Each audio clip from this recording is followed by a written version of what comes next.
All right, good morning, everybody. This is the 65th live stream, Saturday show today. Running a little behind, sorry about that. Things just got a late start, and a couple of things weren't set up just right, so had to deal with that. So hopefully hopefully everything's running smooth. So I see Michael V's on, so it says good morning also. Good morning, Michael. The topic of today is going to be talking about pushing your buttons and kind of dovetailing that into hybrid no contact. I think it's just a good thing to revisit periodically, and we were talking about that a little bit on the live show on Tuesday. So thought we would jump into that. So we got Marietta's on, says hello everyone, and then Wendy Smith says hi Dwayne, hi and all. So hello Wendy, glad you could jump on. DJ Shadow's on, welcome DJ, glad you could jump on. And Spiritually Empowered says morning friends, so welcome on. You know, one of these days I got to get up before everyone else and jump on your live show. It's like every time I get up and finally I'm at the point, it's already over. So timing is a little off. David Steckley's online, good morning. Mark Batchelor, haven't seen you in a while, so it says hi. Hey there, Dwayne, and everyone from the UK. So let me, Dee Neary is on, says good morning. Yeah, he started his fairy tale lies manipulating the kids. Yeah, that is what they do. It's kind of annoying. Spiritually Empowered says, we can always do later in the day, can't we? You know, on that, if possible, I would like to run some tests with you this weekend. I'll send you a note about that because I was trying to do some configuration. So hopefully we can do something soon. Tears is on. Haven't seen you in a while, so hi, Tears. Welcome. Says hi, Dwayne. And Julia Quintana, if I'm saying that correctly, welcome to the channel and welcome to the live show. Says good morning from Miami, Florida. Well, that's got to be pretty nice. Well, good morning from California.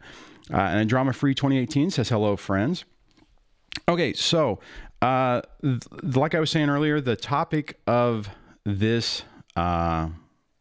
I'm home tomorrow. Oh, okay, so we can also do it tomorrow, so that might work too. I might be out of town for part of the day tomorrow, but we should be able to do that, so that would be great.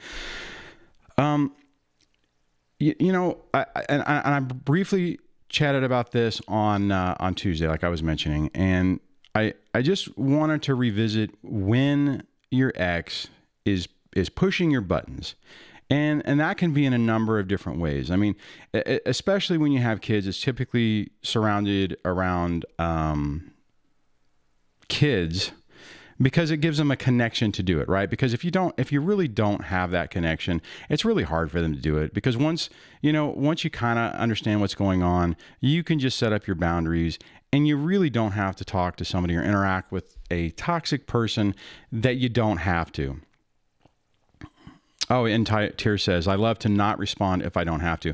And here's the other thing is when you don't respond, it really kind of annoys them too. So there's kind of like a gift with purchase on that. But it's, you know, the thing is, and anyone who's either currently going through this or has already gone through this can absolutely relate. And that is, it's really hard to do, because when they do something, you want to respond. You know, when they throw out a smear, or they are just basically being difficult, you want to, you know, take your finger and shove it right back in their eye the way they're doing it to you. And what you'll notice with time, as time goes on, is it doesn't accomplish anything. And then as you learn more about narcissism and narcissistic personality disorder, and just people with strong narcissistic traits, they enjoy the chaos. So it's a victory to them, right? Even if you are able to systematically point out, point by point, that they're wrong, it's the fact that they're getting you to respond, the fact that they're getting you to engage is a victory for them. And it took me a really long time to realize that. One, because in the early stages, I didn't really understand what I was dealing with. And I figured if you reason with somebody, that at some point they would say, okay, this is stupid. You know, we need to stop this. This isn't accomplishing anything. But with a narcissistic personality type, that isn't how they operate. Oh, I see your question, Marietta. I'll grab that in a second. Yeah, I'll grab that in a second. So, you know, and I was going to talk about an example that's happened with me recently. I know in the beginning of the summer, I'm sorry, at the end of the summer, around when school started, I had mentioned about medical bills, and that, you know, we had that little dialogue, and I wasn't really sure what was going to happen.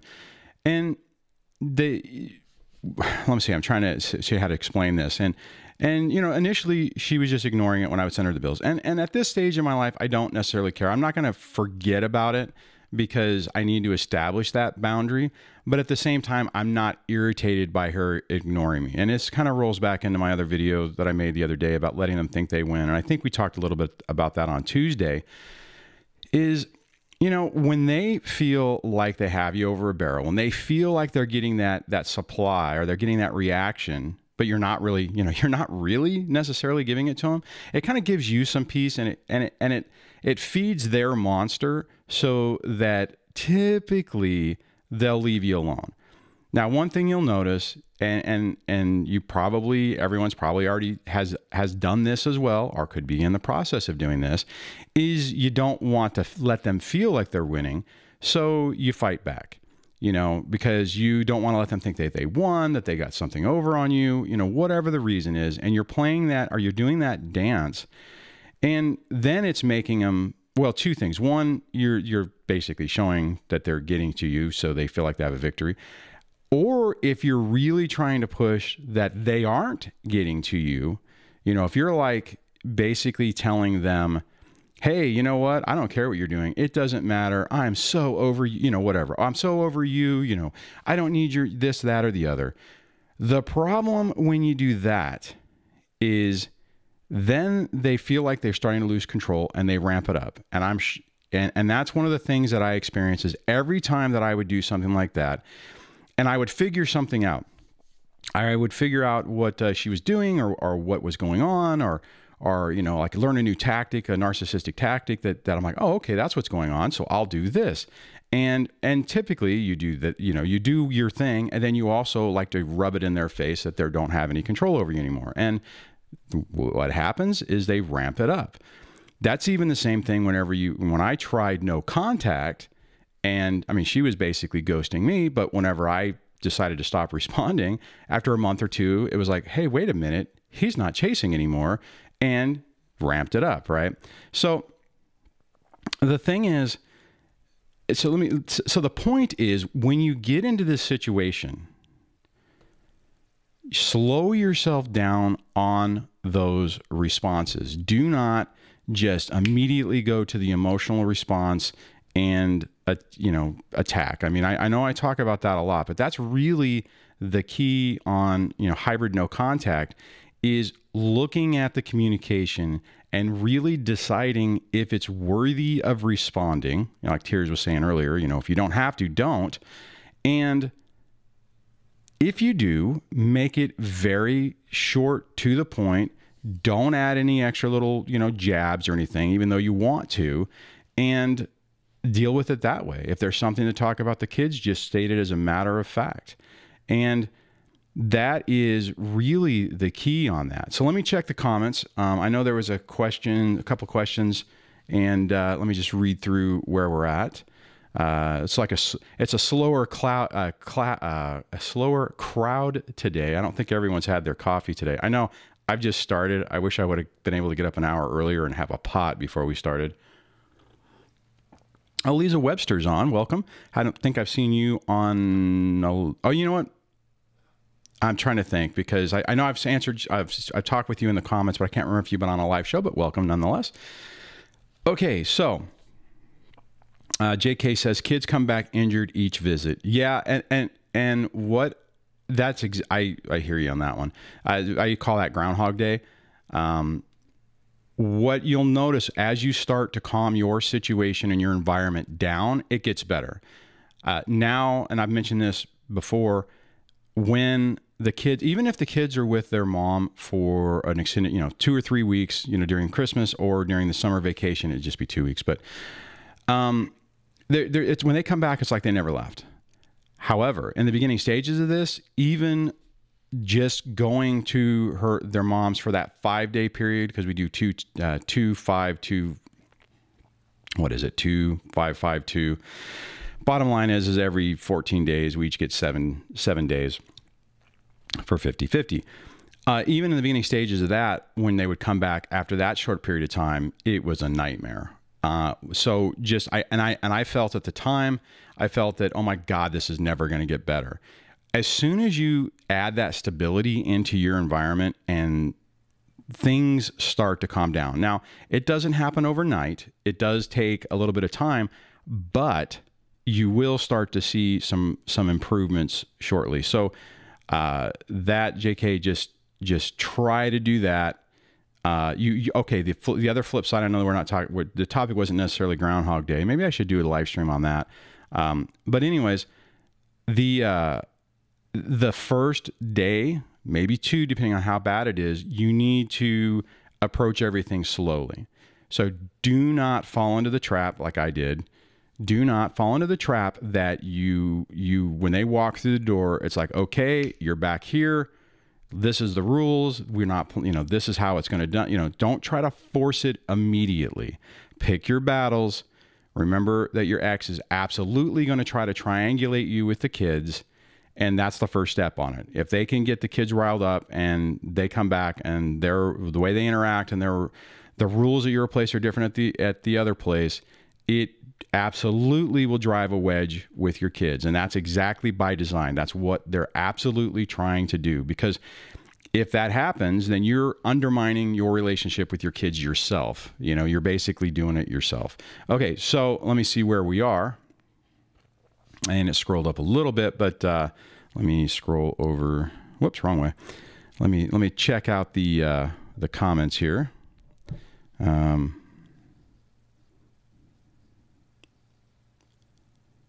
Tara said, I was called all kinds of names the other day. I didn't respond. Received almost 20 texts about how I'm a manipulator, immature, etc. Yeah, and it's all button pushing. It's all to try to. It's like basically respond to me, and it's typical, And then the problem is typically you want to respond. You want to say, no, I'm not. You are. Or try to explain to them. Julia Quintana, sorry about that. I'm bad with names. Just subscribe. So thank you for that. And I think you are probably the first person who has been on a live show and subscribed on the show. So that is pretty cool. So thanks for that. But that's what back to Tier's comment, that's what they're trying to do. And they're going to modify their technique to do it. And that's what I was talking about earlier, is you got to be careful, because when that happens, and Tears, I'm sure you could share that I'm sure that what I'm going to say, you're going to say yes to, is that when you don't, right? When maybe in the past you would respond. So now you're not going to respond. So they're going to ramp it up. They're going to try to find another angle to get you to engage. It's really weird. And when you're not expecting it, it really throws you for a loop. And actually, if you're not expecting it, typically you fall for the trap. So that's what you have to be careful of. Okay, so let me look where we are a little bit. Terry said, silence is the best camo. No info that is absolutely necessary. My name for her in the phone is do not text unless necessary. I remember you talking about that before. Seriously, and it works. That's actually a really great idea. I mean, just something to give you that extra reminder to not engage, or to give yourself time before you respond. And it's tough. I mean, it is really tough. Didi had said how I paid his share for dental surgeries for the kids, and he set up a bank account for the kids with only $20, telling the kids the measly 20 is not for my spending. It's a joke. Oh my God. Yeah. I get how the whole money thing is really complicated. And I remember it growing up with my parents' divorce. The frustration that my dad had is that, hey, I'm giving money and you're not getting clothes. Your mom's doing whatever with it. So when I went into this whole thing, I knew that once, that money is given to her, she can do whatever she wants with it. She can spend every dime on the kids, or she can spend zero of it on the kids. And there's nothing you can do. I mean, it's not like you can get an accounting or go to court and say, they're not spending the money on this. It doesn't matter. It's them. They get to make the decision. And the thing about that is, you can expect that that's like I was talking about before, that's another way for them to get to you. Like what Dee Dee's talking about him doing, again, that's, I'm sure that it's like, okay, well, this avenue doesn't work anymore. So now I'm going to basically start trying, and it's wrong. They shouldn't do that, but triangulate through the kids that, this money is for you. And which I don't think I ever did that. I mean, I know I was pretty frustrated. I made a lot of mistakes, but I don't know if I ever did that one. And it's tough, and here's the other thing, guys. At the beginning stages of this, you're all going to make mistakes. Nobody is a Zen master on this in the beginning because it's too raw. It's too emotional. The pain and the betrayal is just off the charts, and you're going to make mistakes. Don't beat yourself up on that. Okay. Try to learn from it, look at it. And when you've done stuff and go, okay, well, I did this and the consequence was this, was it really worth it? Sometimes maybe it is and other times it's not.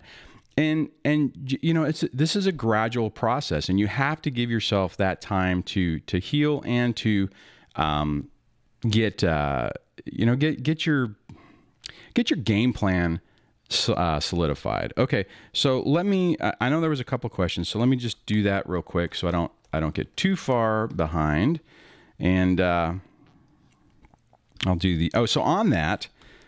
For anybody new, if you have a specific thing that you want me to address, like a question, and add it on a slide, like I'm getting ready to do now, just put question in front of it, like I think it's Marietta I just did. And then what I will do is throw it in a slide and then pull it up like this. And Marietta says, do you believe there is a right person for someone from cluster B, BPD, NPD specifically? If you're asking, could our narcissistic exes find somebody that they're quote unquote happy with? Potentially. But what you have to remember, if that's what you're asking, and if I'm missing the question, let me know. But what I would say on that is, it's not going to be a good relationship. It's going to be an absolutely dysfunctional one with a lot of covert, and overt abuse. And I mean, there are people that, okay, here's the deal. So my relationship was 21 years. Okay. And so in some regards, I would say that I probably was the perfect match for my ex. And the reason I'm saying that is because my past, my family of origin wasn't good.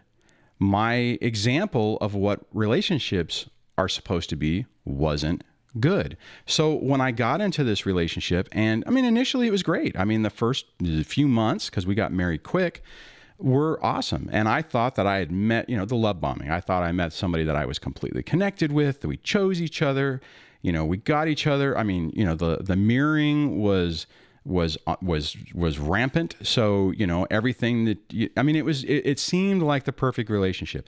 As it degraded, I accepted it. I'm like, okay, this isn't what I hoped for. But in the back of my mind, it's like, well, do you really deserve what you would, all those different things. It's like, well, this is crap, but this is the best I can get, yada, yada.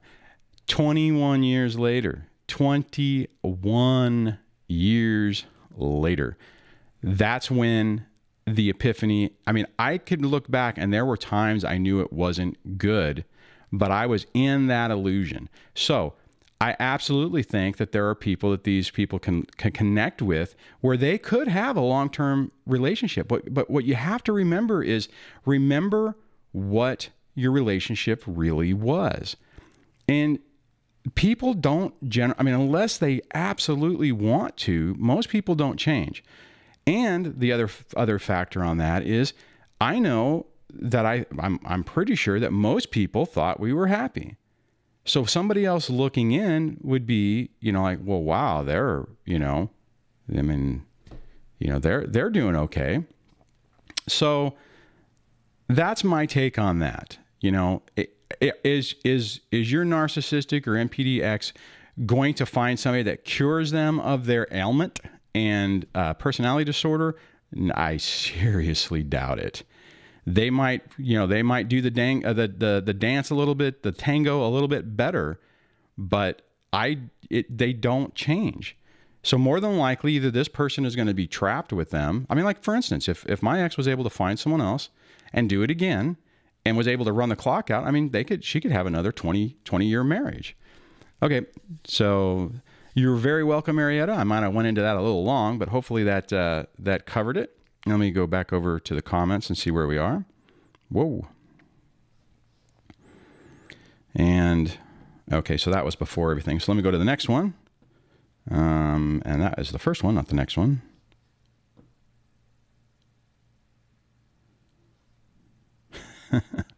All right, I'll grab DJ's comment. And I'm gonna clean it up a little bit.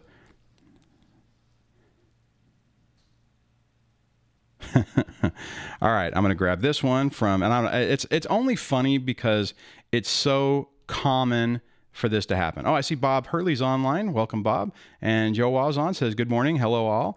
And Sketty. And I'll grab I see your question. So I think you're next. So I'll grab that in a second. So let me pull this one up. So the DJ says, question, ex-wife is mad that I took her to family court to have child support garnished from her paycheck. I won. Well, of course you won. You're going to win. Now she has stopped paying her half of the son's martial arts tuition last 2 months now. How? Oh, let's see. Looks like you had a second part to that. So let me go over here. How should I wait before I take her back to family court for following the divorce decree as far as paying her half? Probably a couple of months, just to, let's see, you already said 2 months, because you want to have a pattern of it. But okay, so you've already waited 2 months. Okay, so DJ, here's the thing. I mean, if your court order specifically says that they have to pay it, mine doesn't, right? Mine says it's medical. All the other extracurriculars, the only thing it said that had to be paid, joint paid or 50-50 paid, was medical. So, like for instance, whenever I was taking, when my youngest daughter was in soccer, and and Girl Scouts, and she wouldn't pay, then I just paid it. Especially on the sports one, because she wouldn't even participate half the time. I mean, I'll tell you that whenever she did, like the third year, whenever she did start hanging out and participating, it was kind of annoying that she wasn't paying, but even then I didn't push it. But I mean, and if you have the money, DJ, I mean, if you really want to push it, I mean, part of it, what you're doing right now in the early parts of this is you're establishing boundaries, right? So obviously your ex was playing games with child support, probably, and there's some other people who are dealing with this right now, where their exes, it's like it's supposed to be there on Friday, and they don't send it, and then they don't say anything, right? They don't say, oh, I'm not going to send it. Oh, I'm running late. Oh, it's in the mail. Well, whatever. They just don't. And my ex has played that game with the medical. Initially I used to ask, like, hey, it's late. Where is it? And then, sometimes it would be annoying because I would send that, and then I would get, the mail would finally come and it would be in the mail, all of that is, and it goes back to what I was talking about before. It's all button pushing. So all she's trying to do is, you set a boundary. You were right. I mean, if anybody out there whose ex is ordered to pay child support and it isn't going through the state and they're playing games with it, they're playing with fire. Okay. And I know a lot of people get really nervous and they don't necessarily want to push the button like you did, GJ, but I mean, realistically, you need to, because, and there's a caveat, right? You need to do it, but expect something. Like, for instance, what you're talking about, that absolutely, I would have been surprised had she not, for a narcissistic person to lose, they have to find something else to play games with. So if it's in your court order, I mean, you've actually waited 2 months, you could start it back up. I mean, the problem with that is like, so what, half of martial arts is what, probably a few $100s, and unless you're representing yourself, you're probably going to spend thousands to do it. If you have it and you can afford to do it, sometimes that's good because it establishes that you're not going to play those games. Now, the caveat is sometimes they enjoy that chaos, and dragging you back into it is an issue at times. So let me go back to the main camera. So see what if you said anything about what I was just talking about. And I'm trying to scroll on the wrong screen. Let me get over here. So let me figure out where I am on the comments because I'm all over the place. But good move. You know what, guys? I mean, I understand that sometimes it's oh, hey, John Cross just jumped on, is really tough. And I get trying to make the decision on what's worth fighting for, and that's true, right? Whenever they're supposed to be paying and it's it's financially devastating to you, you really don't have any choice. There's certain things that you do have to fight for. If they're denying custody or visitation time, stuff like that, you're gonna get drawn back in because that's the only way that you're gonna be able to enforce it.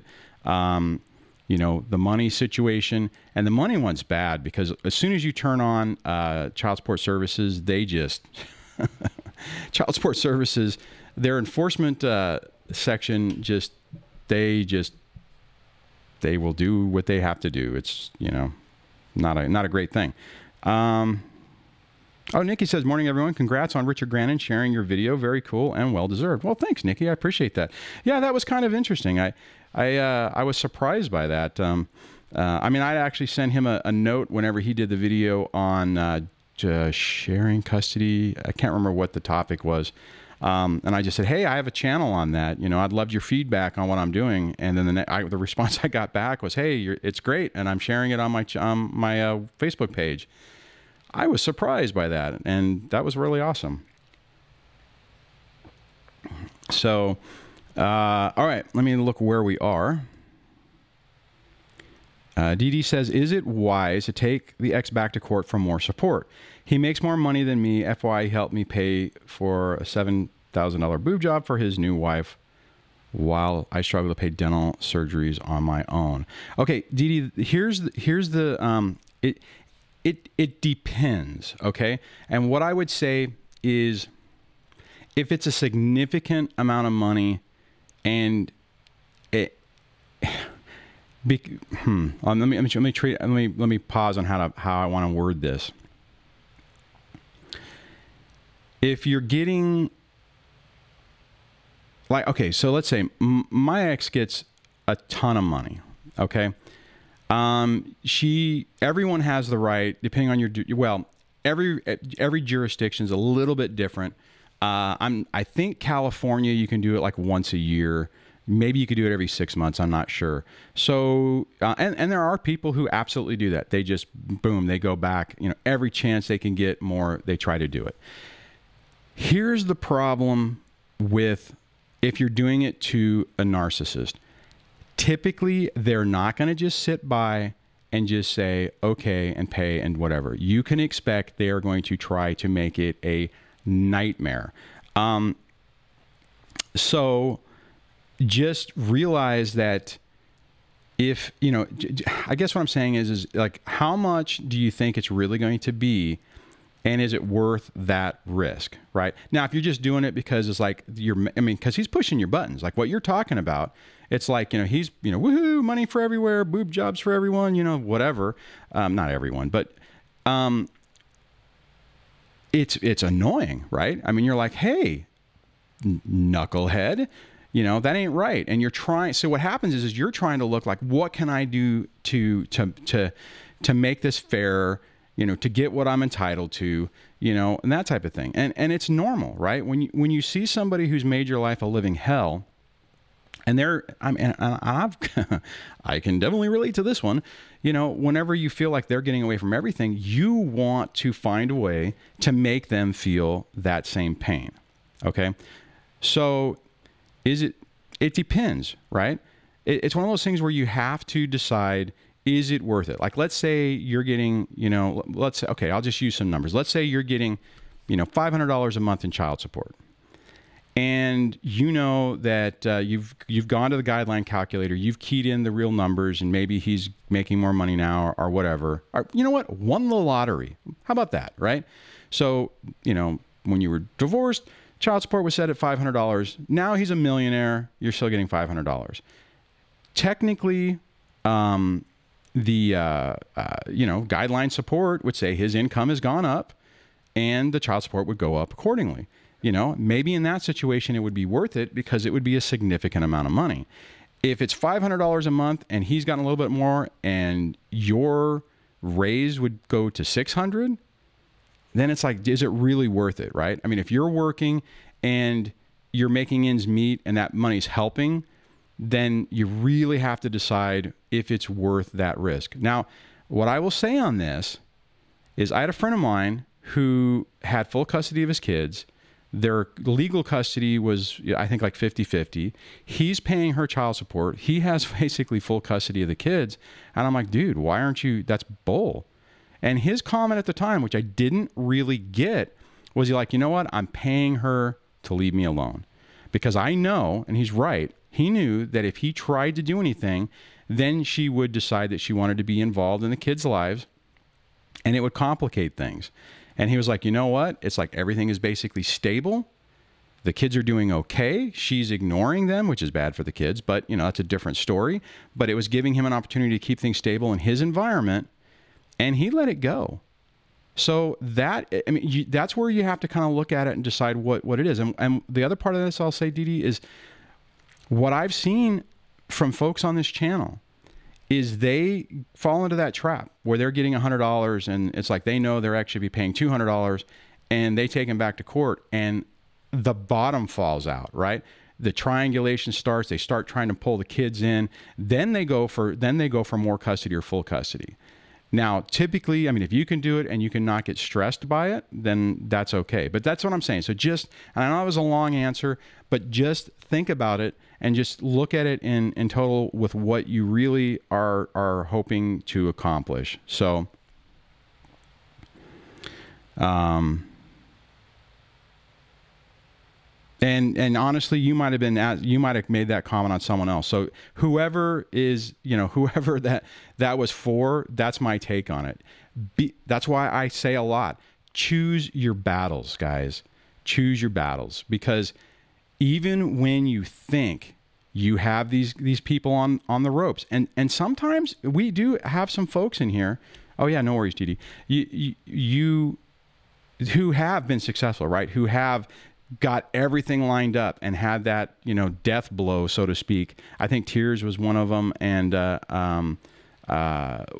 geez, who was the other person that we were just talking about getting, was it DJ for the, that got child support ordered? I mean, that's a huge victory. I mean, that's a good victory, but most of the time it's like trying to hold a pig in mud. Well, I've never done it, but you know, something super slippery and you know, that's moving and you just can't, because the problem is, or the reality is, they don't have any conscience in what they do. They will say and do whatever the hell they want and they don't feel any guilt for it. Right. So when they're trying to basically set you up and it doesn't work, they can just move on and go on to something else. I've seen this at work. I had this guy I worked for who was phenomenal. I mean, he had just amazing skills of, you know, working on his feet and, you know, briefing and, you know, interacting at high levels. It was actually amazing to watch. And the other thing that was really interesting is he, if something went wrong, it like, I would feel guilty about it. It's like something's like, oh man, I messed that up. And it would like weigh on me. Whereas for him, it was like in an instant, it was done and he moved on. And that's the problem when we're dealing with these type of people, because that's the way they work. So it isn't like they're going to feel guilty about it. They're not going to go, feel remorse or, you know, like, man, this is real. This is wrong. No, they'll just like, boop, move on to the next thing. Okay. Let me go look for the next question, because I know we have some more coming up. All right. Let me grab Sketty's comment.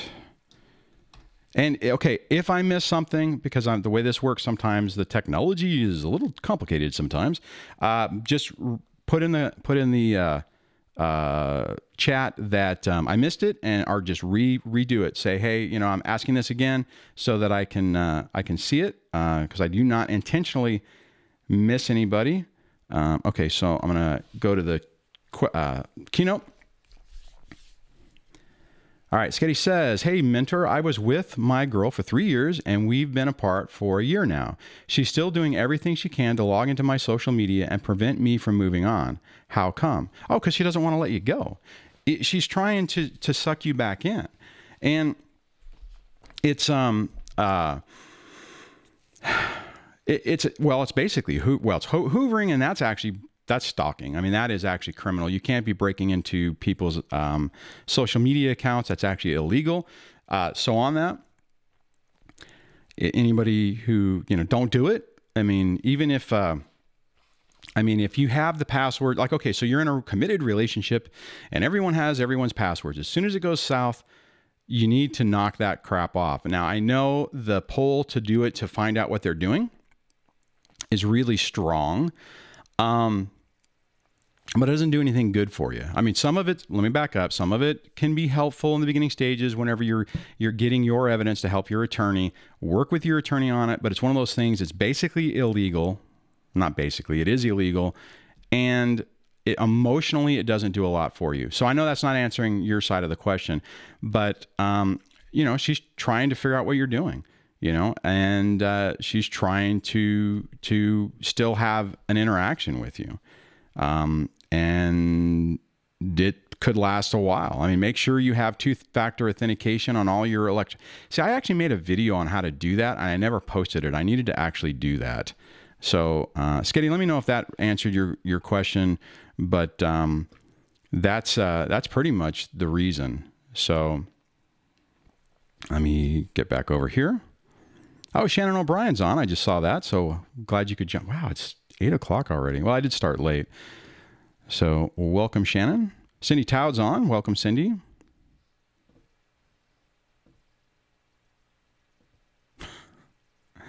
Oh, my God. Marietta just said, I recently found out that my Cluster B ex got engaged to the person that he left me for and is selling presents I bought to finance his wedding. That is just outstanding. Hey, and okay, so here's the deal, guys. Black hole thinking, okay? You need to shut that door. Think of everything that's happening with them is on the other side of a black hole, so nothing comes out, and don't look at it because nothing's good about it, right? It doesn't matter, right? It doesn't. What I mean is, it doesn't matter what he's selling and whatever. It's past. But I guarantee, you know what? If I found out that my ex was let's see, because I didn't get a bunch of, I'm really into photography, so we had because whatever, had a bunch of photography books, like tabletop books, coffee table books. If I found out that if someone told me today, goes, oh yeah, hey, she sold all those books for whatever, it'd irritate me, right? A lot of those things that's one of the reasons why it's really a good idea to, that's why, let me back up. That's why no contact, which unfortunately we don't generally get to do, is so important, because it severs that tie. And the problem whenever you have kids is you get constant things of information. So, yeah, that's annoying. So, but hey, you know what? Good for them. Let that nightmare go. And anybody who gets into a relationship by cheating, it's generally a disaster. Most of them don't work out, right? Like I was talking about earlier, if their dysfunction is such that they can handle it for a while, it could go for a while, but it's not going to be, it isn't going to be no picturesque, relationship of a lifetime. He'll try to make you feel that way. And they'll put that out on social media, and they'll tell their friends, like, oh my God, this is so great. I'm with the best person ever. And it's all bullshit. Ooh, dang it. See, I normally don't swear, so I apologize for that. But it's all, it's an illusion. It's not real. It's fantasy. It's the same fantasy that they were projecting when you were with them. Guys, here's the deal on this. Unless we're the ones that went freaking nuts, okay? And the relationship was amazing, and they treated us phenomenal for the entire time. And then at the end, we just decided to start screwing with things and destroy the relationship. Okay. Yeah. Then if that's the case, then yeah, there's a chance that they could find someone else and live happily ever after. But really, how many people, you know, I mean, unless it's not the way it works, right? I mean, unless you're a narcissist and you're hanging out on these channels because, you know, you're refining your skills and, you know, trying to get victim status, it's bull. It's all an illusion. They are going to do the exact same thing that they did before. Tara said, my ex was dumped, several really good fellas. I think it's funny every time. Yeah, probably because, I mean, here's the other thing, guys. As we tend to get older, we, you know, we're more mature, right? And most people, I mean, are going to look at a relationship and go, no, I've dealt with this crap before. I'm not doing it again, right? And most people are moving slower. So Tears, I'm sure, right? Your ex probably got him with people. The love bombing stage went, and as soon as the mask started to slip, someone else is going, oh no, I've dealt with this before. Nope. You know, I mean, I've seen that. I mean, there were some people that I considered dating that, you know, before I met Debbie and after the divorce or after the separation, because I was a knucklehead thinking I should be dating whenever during the separation part, it was like, nope. No, you look at something and go, yeah, no, that's a mess. I don't want any part of that. So, you know, I think that's, oh, no worries. Let's see. Yeah, sorry, I was trying to read Tears' update. So, okay. Anyways, let me go to look for the next question. Oh, Liz said she had a question. So what did I miss? Okay. So I tell you what, guys, if I missed your question and you're going to say question, just repost it. I mean, if you want to say again or something, that's fine, because then I don't know where it is. So Liz says question. So I'm going to see if I can, dang it. I am going to do a search on her name and see if, what did I miss? Oh, okay. I think what you did is you said question and then you wrote the question.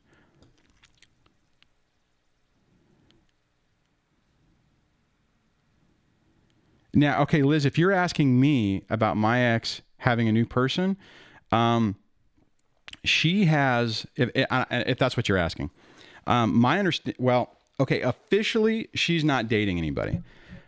She hasn't introduced, well, there are some men that have been introduced to the kids, but not as a boyfriend or a love interest. Actually, the only one that really comes around a lot is a married police officer in our town whose family is in, you know, well, more Southern California, I think like in Irvine. And the kids are convinced that they're not dating. The guy's over there all the time. I've heard again, I try not to get involved in this information, but there's a couple of people, or one person at work that lives literally on the other, the same street, but on the other end of the block. I mean, they both have the corner lots and he's on the other end.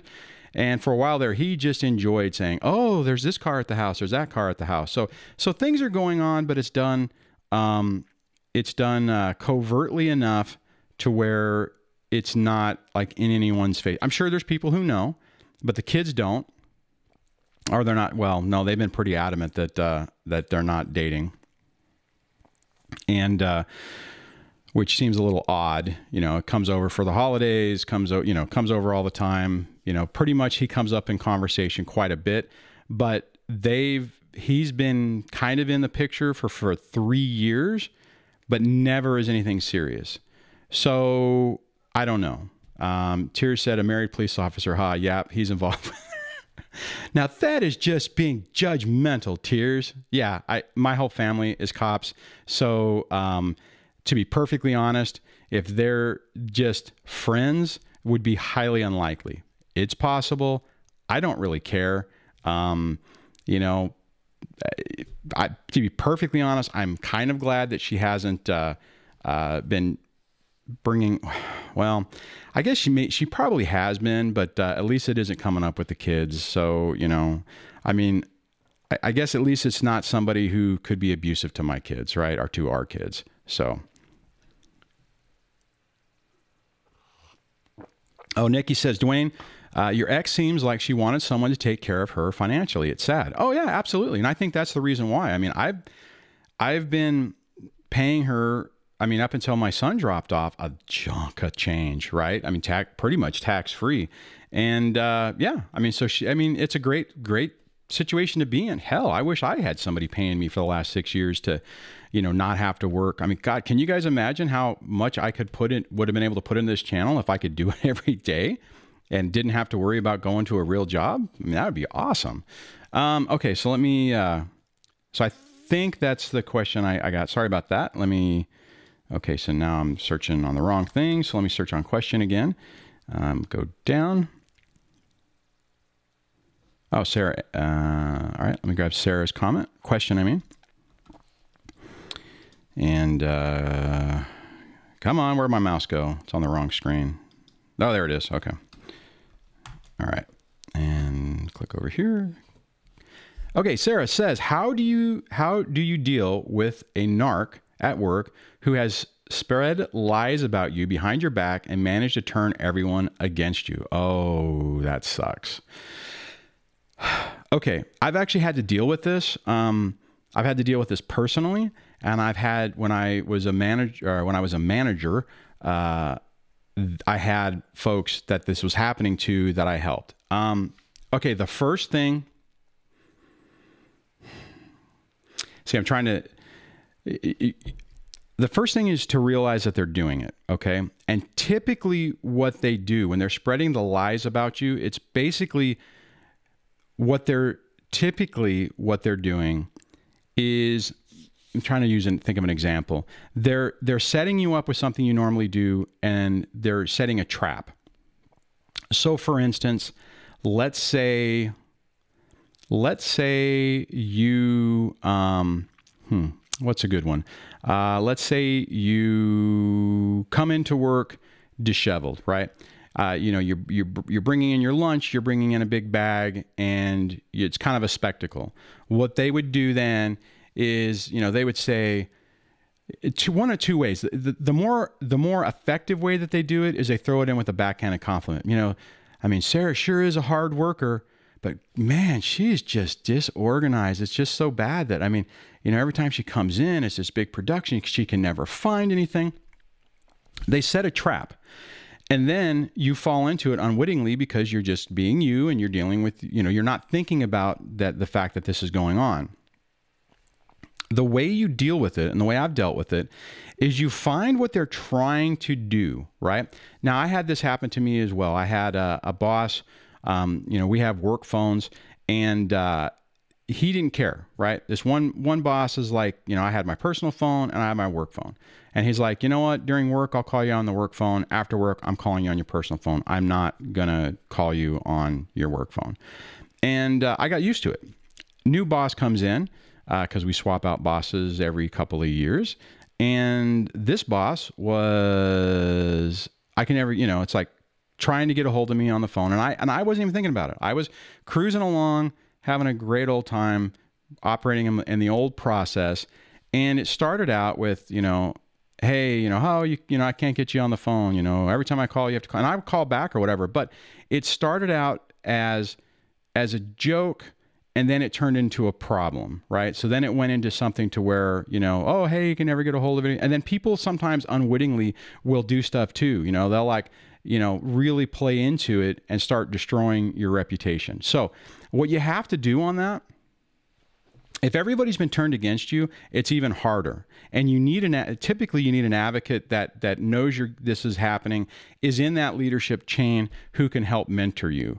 And that's how I would, okay, so the way I would deal with it personally is I would find out what they were trying to get me to do, and I would do the opposite. If they were putting out there that I was, you know, I would get really angry and stuff, because for a while there, that's kind of the management technique I would use. So it wasn't necessarily a full personality thing. It was just kind of something that it seemed like they wanted. So that's kind of the way I was dealing with it. That's the way I was groomed to lead initially. So, and I'm not proud of that, but that's just the reality of it, is I started switching. It's like, okay, so they're setting me up saying I act this way. So I'm going to start responding this way to counteract it. And it takes a long time to do it. Okay. Now, if you have somebody that can mentor you, like I was able to do, then because I had an employee who was just getting torpedoed, was absolutely being played. She didn't realize it. So I talked to her about it, told her what was going on. And then because I was at that level to where I could talk with these other people, when they would start bashing on her, I would say, really, I've really been working with her on that. And I thought I'd seen a difference. I mean, really, you're not seeing any change? And then, so kind of played it that way. And they were able to go, oh, so after time, I was able to kind of rebuild her reputation. It's not like she really changed. She just changed the way she was interacting with these people. And basically work on it from that regard. And even then, it still takes a long time. It takes a long time to undo damage on it. That's why if you can recognize it early on, then you can try to stop it. So sorry about that, because I kind of went off on a tangent and I missed some of I didn't have the chat up. So let me see where we are.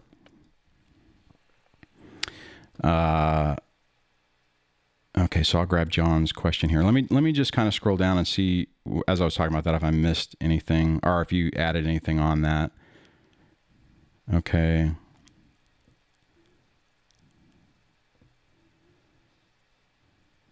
Oh yeah, Sarah, Dee had said, Sarah, expose their lies to each other. It makes them nervous.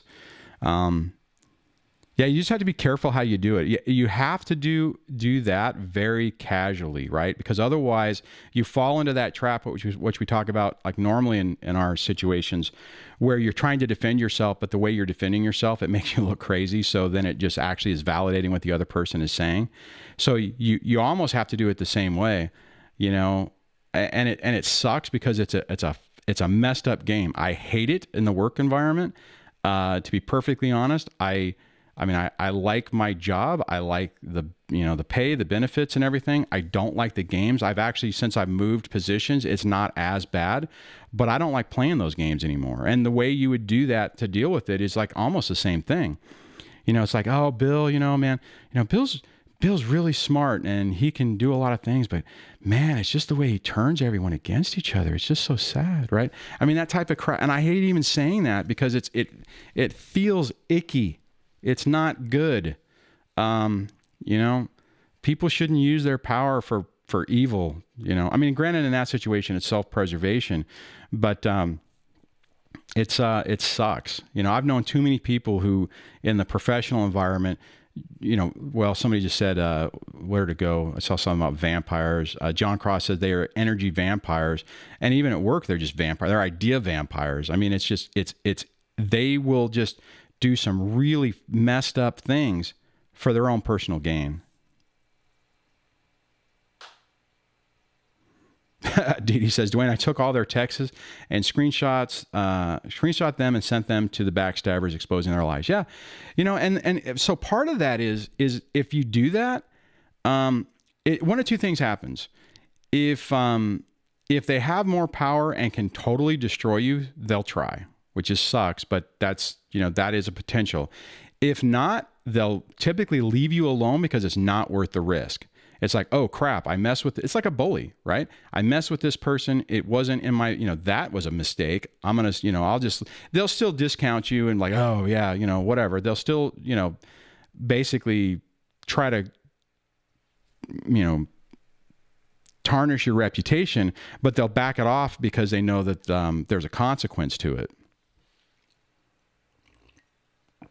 I've seen some really, where I work, I've seen some really just bad stuff that would just, in a lot of ways, I'm glad I've in a different position now. It's a different leadership group, so it's a better group of people. But at the time, it was just not good. And Nikki says they always get to play the victim. It's so sickening. Yeah, then they're masters at it. Okay, I think now I'm all over the place. Let me go back. Oh, that was, okay, so I missed some stuff. All right, Okay, it looks like I missed drama free. You know what? Hold on a second. Let me go. Oh, crud, I missed a bunch of questions. Darn this, guys. Hold on a second. Oh, no, they're in different orders. Or it looks like Sarah posted that one again. Okay, which thank you if that's what you did. That's exactly what I need you to do whenever I miss stuff. So I'm going to grab John's question. Sorry about that. That was from 7:56, so that was a while ago. But sometimes the search thing just plays little games with me. So we're going to jump on this one. Question, how do you deal with your ex slowing down the divorce with the weirdest tricks? I mean, I could explode when I read about illnesses, legal problems, just get more money. Yeah, that is absolutely typical. Oh, what's the term? After a while, the judge is going to basically order a, what's it called? I think it's a conference hearing. You just need to get your attorney to push it. And guys, expect this, right? Expect it. Do not think it's going to go fast. I fell into the same position, right? I mean, you know, it's everything got delayed. When we finally adjusted custody, I was actually like, you know what? I mean, because I didn't necessarily need to be divorced in my mind.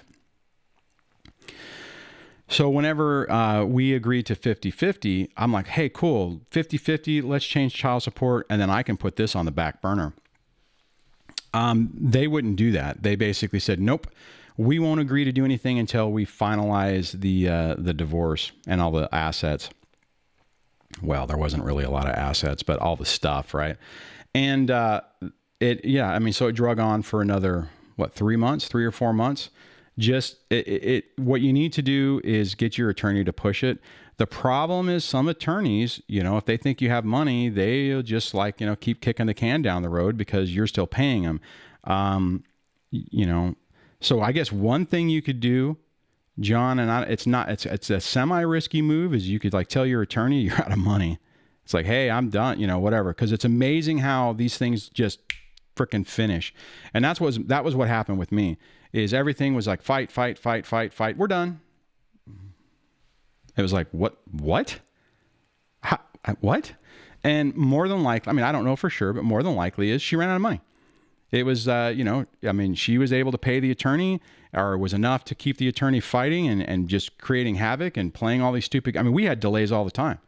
I mean, we had delays to where sometimes I mean, there was one time I showed up to court, my attorney was like, oh, you didn't get the note? I'm like, well, you know, and I figured because as I was driving, you know, the ex was driving the other direction, as I was heading to where normally we go to work, and she was coming back from dropping the kids off. I'm like, you're going the wrong direction. You need to go the other way, you know? And it was like, oh no, they weren't ready. They delayed it, you know?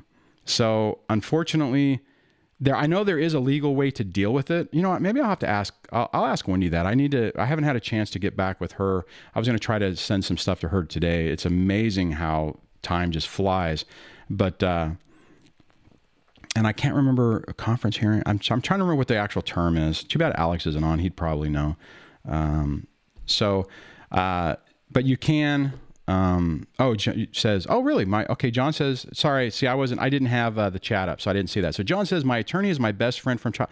Oh yeah, you had said that. Well, okay. So John, what's your attorney saying? I mean, I know they can do some of it, but at some point there's a thing, I'm sure there's something that he can file saying, okay, we're done. This is ridiculous. This is being pushed off. Yeah. Okay. Maybe the first couple of things were fine, but this is ridiculous. And okay, so I see Lisa saying, what has been your experience with the new guy? I have never met anybody that my ex has been involved with.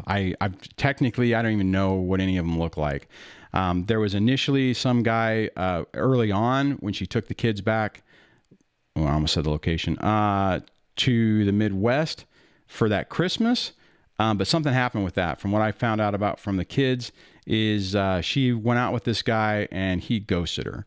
And then they were, you know, and what I figured was going to happen on that is my expectation is that she was going to go back home, you know, basically find this guy that was, you know, her long lost love. And now now she should have full custody and take the kids to that location. you know, and I was being a jerk for, you know, keeping her here. So the guy ghosted her. They did actually, I guess, become like online friends again.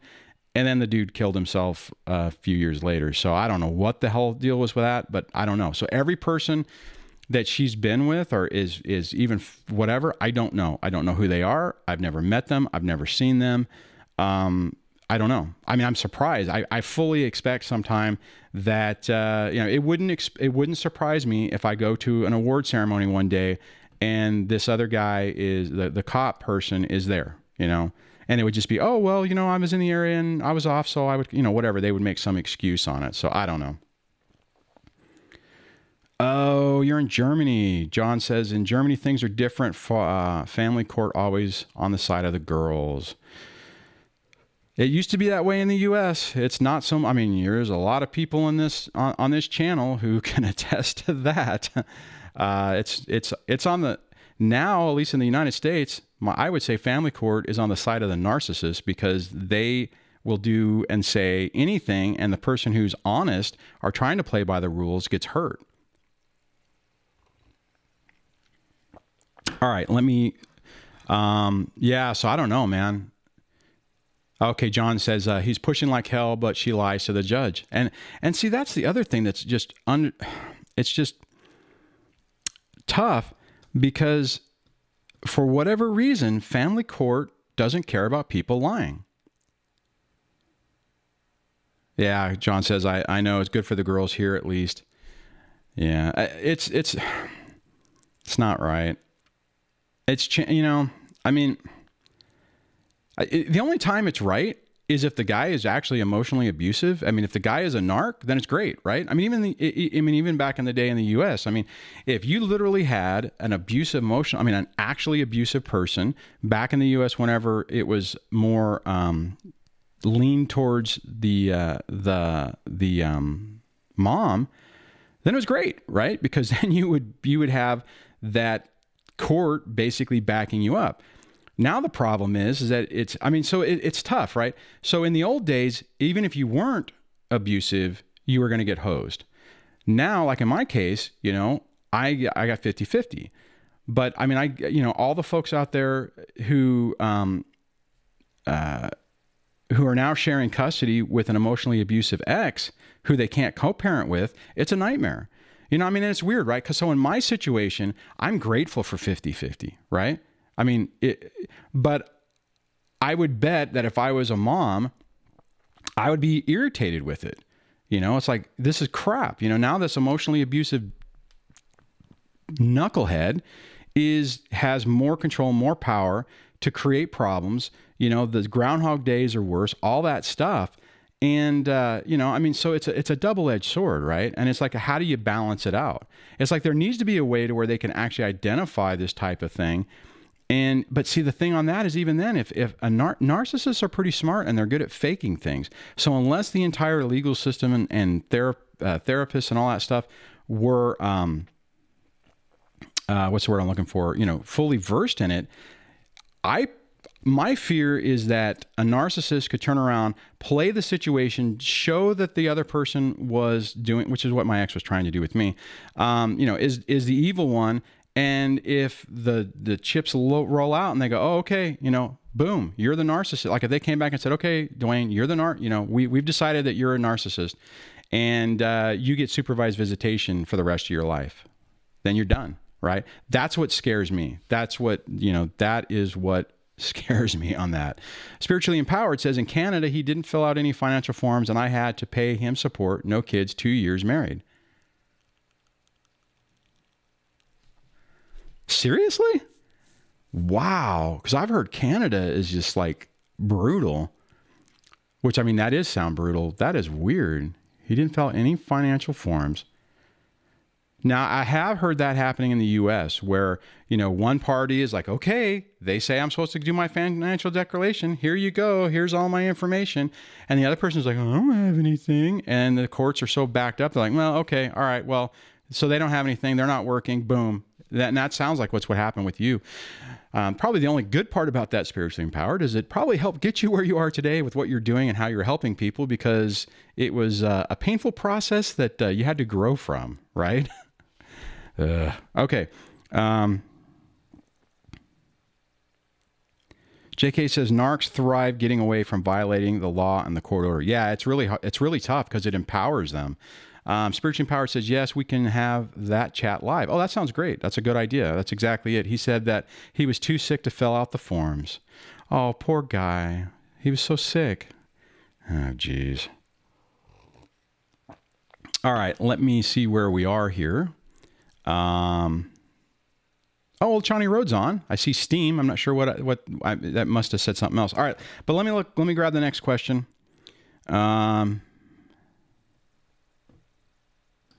Okay. This is a good one. I'm going to grab Marietta's. Okay. And Marietta says, I know we're supposed to give ourselves closure, but what if the betrayal and damage is just too big and we can't let go and move on? Okay. That's a great question. And I can relate to this. Give yourself time. Okay. This is what is going to happen, Marietta, on this. You know what? Let me flip over here so I can actually see comments while this is going on. And I'll scroll down to the bottom.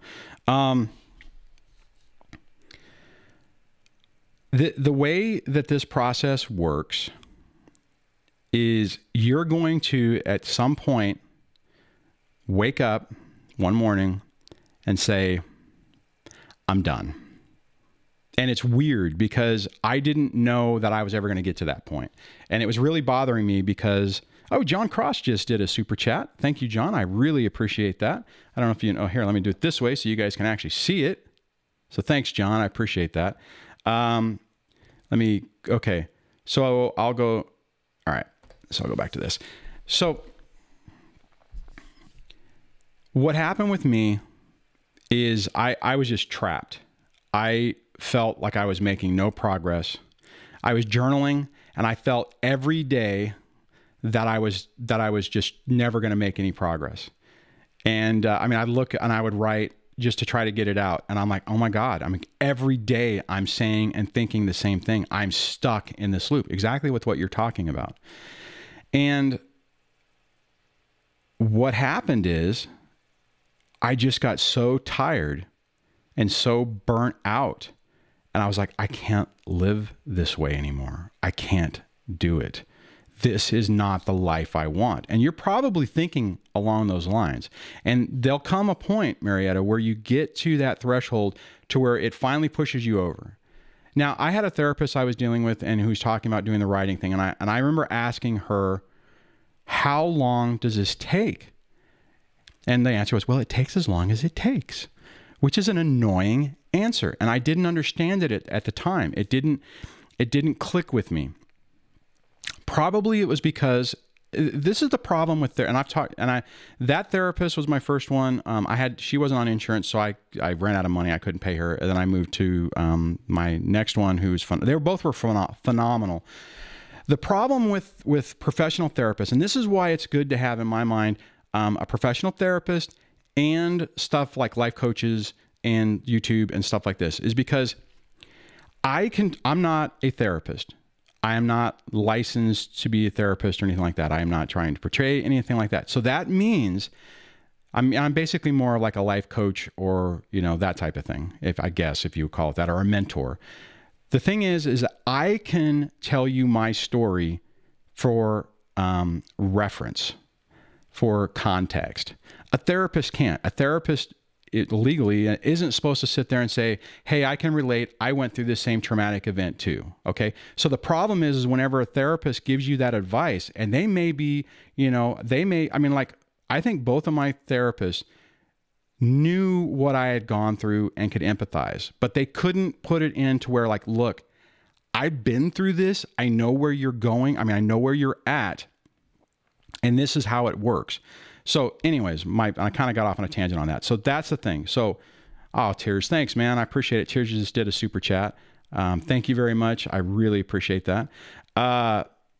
So Marietta, that's the thing. Okay. So here's the deal. Take a breath.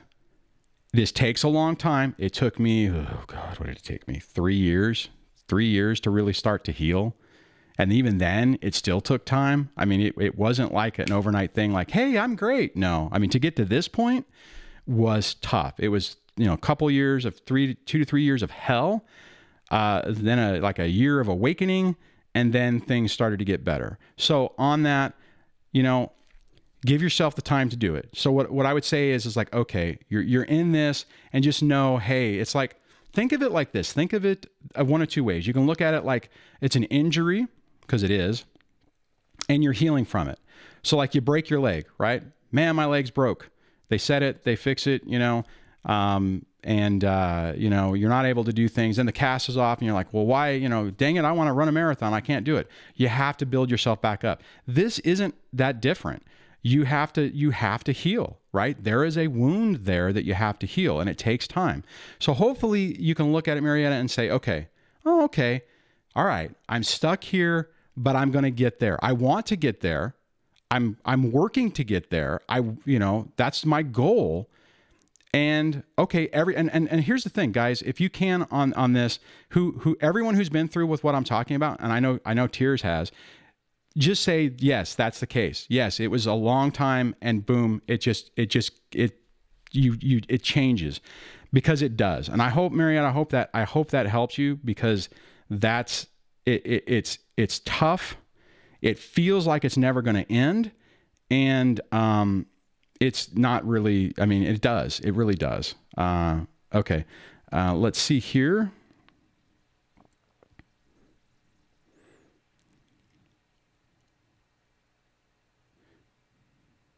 Oh, Leo says, one email, it was like an overnight. I said, that's it. I won't keep giving her the power to hurt me. That's, you know what? And that's a good example of that as well. I mean, I made a lot of videos about that early on, about taking your power back. I probably should revisit some of that, because I know, you know, it's weird, right? You know, you start a channel and it's small, and all those old videos are still there, but they don't get seen unless they hit that special little niche where they got some traction, and they come up as recommended searches or recommended videos. But all the other ones kind of just get lost. Marietta says, thank you for your encouragement. You're wonderful. Yeah, you'll get there. Just stay the course, Marietta. You're going to get your life back. As long as we want to, and we put the work in, you're going to, I'm just looking at Terry's question. You're going to get over this. It just takes way too long. So, all right, let me go back to the questions. And I'll go, since it looks like I missed his question, let me just roll down to the bottom. And since he did a super chat, where is it? Where is it? There it is. Whoops, let me grab this.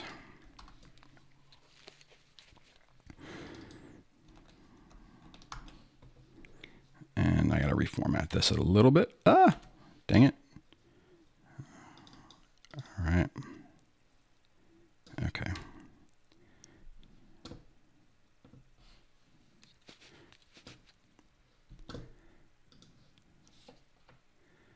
And okay, keynote. All right, Tira says, my ex sends correspondence using her work stationery and stamps. Should I tell her work since she is stealing from them? Okay, so that's a good question, and I know typically we have different opinions on this. So this is okay. My go-to answer now is no. I just let it go. Rolling the clock back a little bit. So here, okay. So if you're earlier in the process and you're still trying to establish those boundaries, then you could. But I mean, it's one of those things where all it's going to do is it's that tit for tat thing, right? And what I would say is, look at, what do you think? What's it going to accomplish? And honestly, what I'll say is, 3 years ago, oh, I absolutely, if she was doing that, yeah, I would have done it. Yeah. It's one of those things. Here's the caveat on this. Let me let me get over here. Oh, so 3 years ago. Oh, you know what? Okay. If it was 3 years ago, yeah, I would have done it. Today, if she was doing it, so if she got a job and she was doing stuff like that, I wouldn't. My going in thing is how do I keep her? Okay. I get the irony that I have an entire channel talking about this and my experience. So I get that, but my going in position is I do not want her in my head.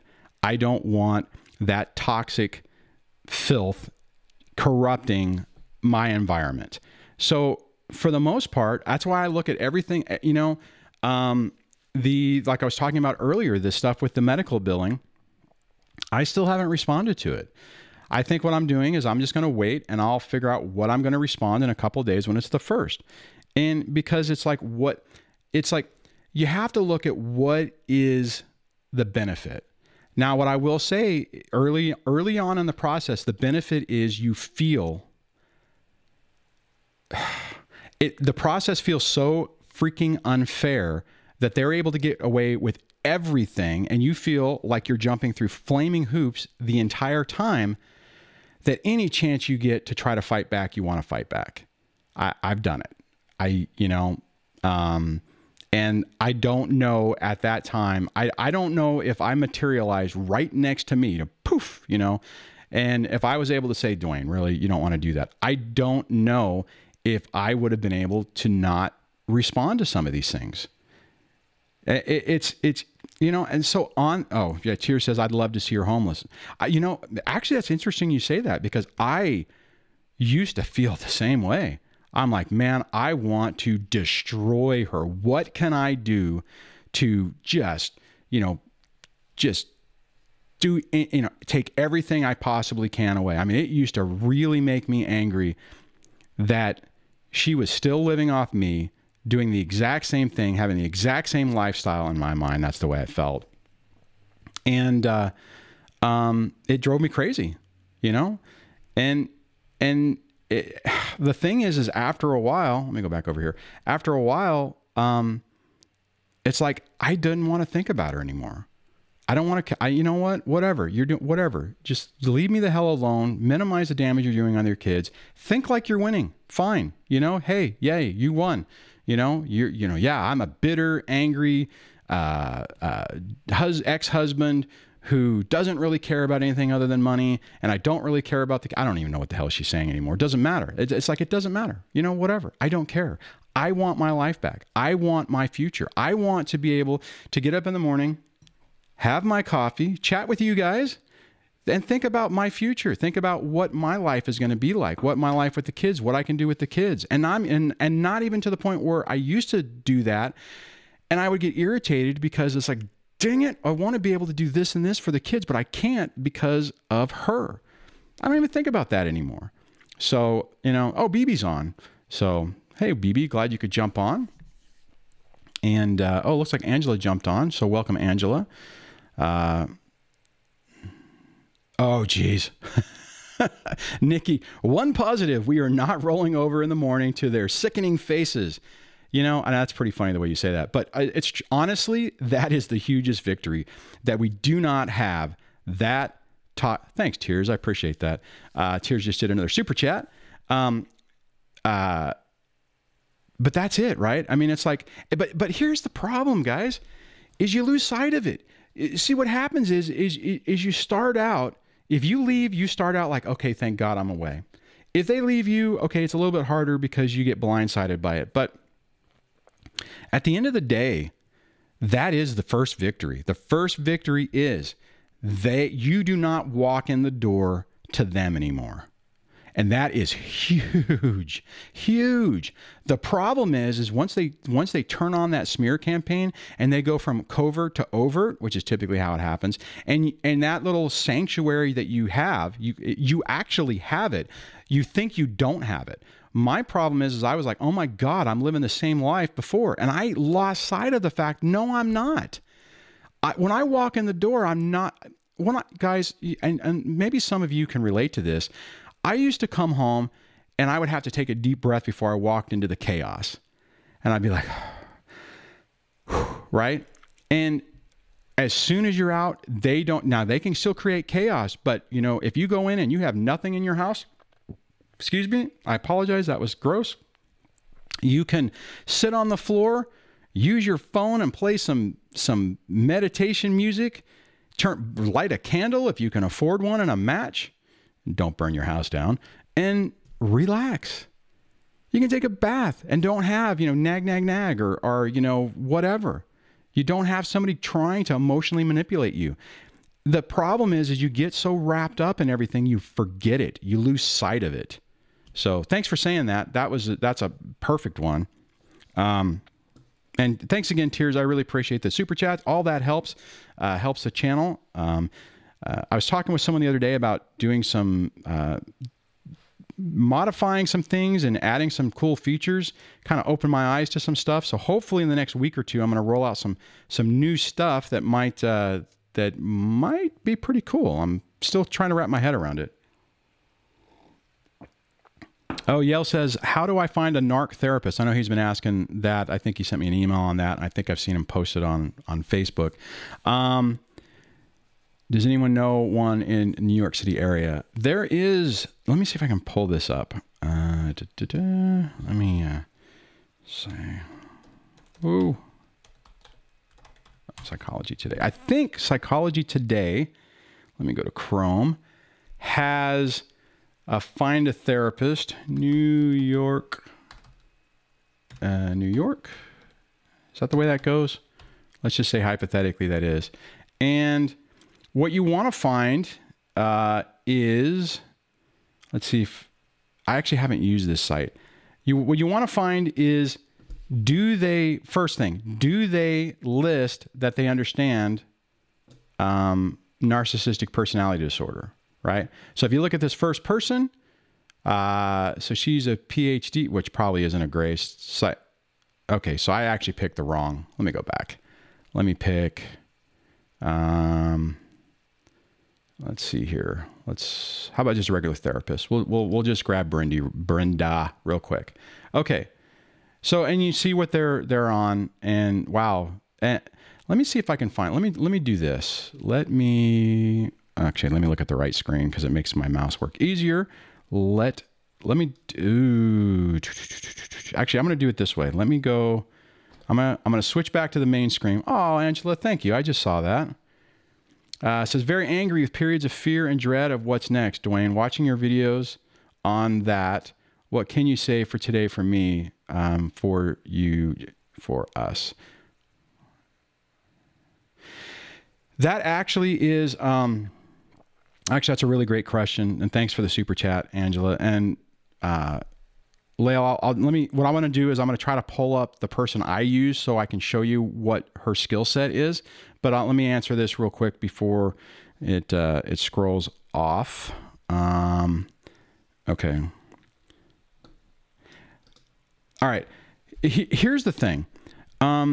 Especially in the early stages of this, we're so traumatized by everything, and we've lived in such fear and anxiety for so long that the idea of what's next is scary, and it can really grab you. It takes time to get through. It's kind of like what we were talking about with Marietta earlier. It takes time to get through this. And the thing is you have to look at what they really have power over, right? That fear that they use, and I have some old videos on that. Let me see if I can pull, let me try this. I'm going to go here and fear. I'm going to do a search on my channel for, yeah, like this, fear tactics used. Yeah, check out this video, fear tactics used by narcissism and anxiety, because it's a tactic they use to manipulate and control. They absolutely, once they start losing control, are going to ramp that up because it's the only thing they can do. The thing is they don't really have as much power as we think they have.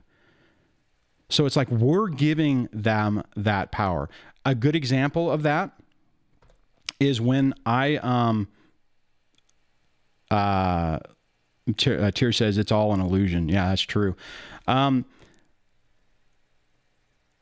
sorry, I lost my train of thought on that. When I started this channel, Debbie and I had a bunch of conversations, and initially she was, you know, are you sure you really want to do this? Maybe you should wait. And this is where sometimes anger can help you. I was like, you know what? I'm tired of waiting. I'm tired of living my life in neutral. This is something I feel passionate about. This is something I want to do. I'm going to do it. Damn the consequences. And there still could be consequences, right? But that's part of the thing, right? It's taking your life back and realizing that, they don't have as much power as they really have. Now, it's a weird shift, because I've talked about this in the past before too, right? Where you're like, oh my God, what are they going to do next? And I did that. I was like, oh my God, what is she going to do next? And I was scared about it. I absolutely was scared about it. And what happens is, after a while, you start to shift. When your mind starts to reacclimate to what reality is, you're like, okay, they may do something, but they're not necessarily going to be effective on it.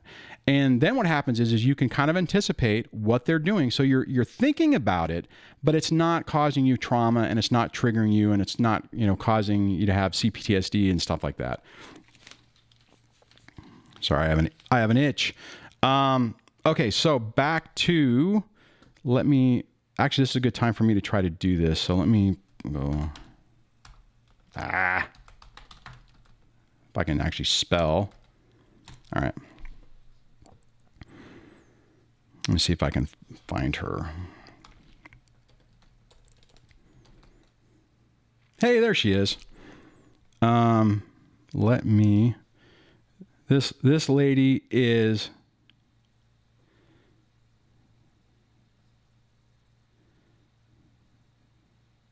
see, and it doesn't even, okay, well, let me do it this way. All right, so let me go here in my area, which you guys, anyways, whatever. Phenomenal therapist. Okay, I didn't necessarily pick her because it was one of those things where she was recommended. I picked her, and it was like, hey, I've already called you. She was supposed to actually do our not marriage counseling, because it was post-marriage, but like co-parenting counseling, and the ex wouldn't do it. Okay, so trauma and PTSD, key, right? That if they list, and she doesn't list personality disorders, and I think the reason is because she understands them, and she doesn't. I asked her about that, and she goes like, well, how come you don't list borderline and stuff? And she's like, because I don't want to deal with them. They're not, BPDs. They're not interested in getting healed. It's like I don't, so I don't want to do it. But find somebody, look for somebody, and maybe some people were mentioning some different what you call it,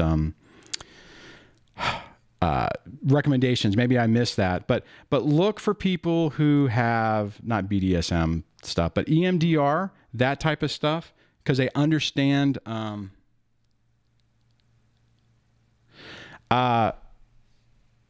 They understand that type of stuff. And this is the one, Lisa is the one who actually is the one who said, I can't diagnose your ex, but there's a strong possibility that she could have NPD, and that might be what you're dealing with. And that changed my life. So, yeah, so try that. And I don't know if some other people had given you some recommendations. Hopefully they did. That would be even better. I mean, if you, Kira Bright did a $20 super chat. I really appreciate that. Thank you very much. Thanks. And then interview him, right? I mean, just see if you get a gauge on it. I don't necessarily think I would go in and say, hi, therapist. I think I'm dealing with a narcissistic personality disordered individual, comorbid with borderline personality disorder with maybe a little bit of histrionic. Don't do that, but ask questions of emotional manipulation, emotional abuse, that type of stuff, and just kind of get an idea of what they're looking for, or not looking for, but what they're saying.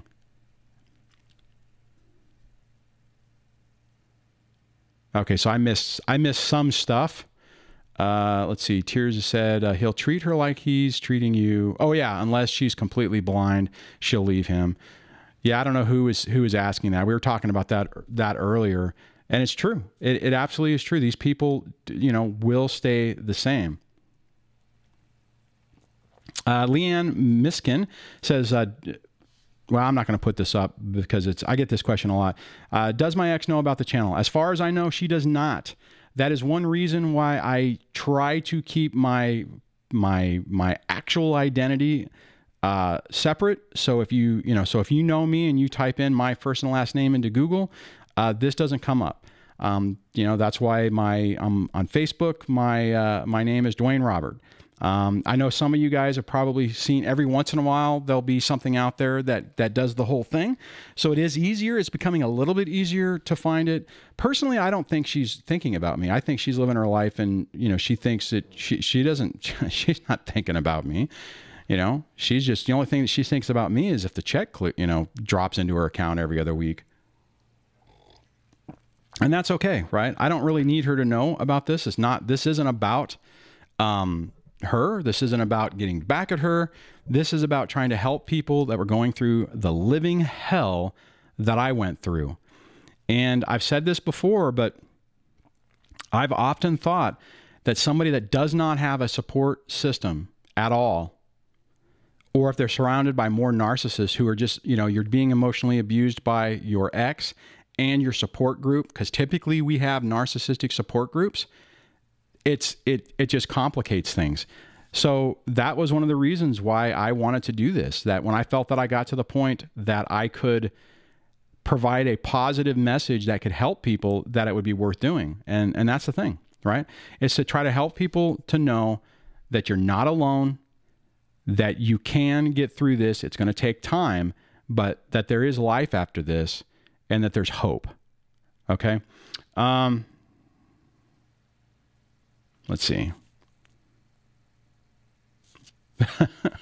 Oh no. So Schaefer1234 says, tears. Yes, it is. I found out that his girlfriend is messing around on him too. I don't need to do anything but sit back and watch. Spontaneous combustion. And that's it, guys. It's going to happen. It is absolutely, they live and surround themselves with chaos. To think that they are going to have this perfect, beautiful life, it's not possible. They can fake it. They can make, I mean, so Schaefer1234, I would say, you know, would you agree that for a while there that it looked like everything was just great and spectacular? My guess is the answer is going to be yes. You know, but it's all an illusion. It's all deception. Okay, so let me jump back and look at the questions. And thanks again, Kira, for the super chat. I'm looking on the other button, and it's showing. It's still showing it going. So let me open up another tab so I can follow this. Let's make sure I didn't miss anybody. All right. Whoops, wrong button. And let me do a search on question, because I know there's a few questions in there.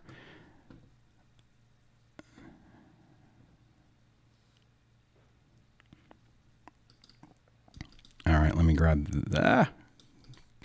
I'm having selection problems. So, hey, Don, I didn't realize you jumped in. So, welcome. And I'm going to grab your question, and not Chrome, Keynote. It says, my ex bank and my ex-husband are friends. The bank is committing several crimes. Can I get the police involved even though I don't have enough evidence? Yeah, you should be able to. I'm trying to remember. Because, I mean, it's fraud, right? I mean, if they're doing stuff with your account, it's fraud. I don't know. I can't remember whether you go to the DA or if you just talk to the fraud department in your local police department. You might want to start there because you could call and just say, look, I have this issue.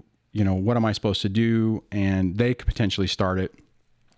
But when you say you don't, even though I don't have enough evidence, well, what evidence do you have, Don?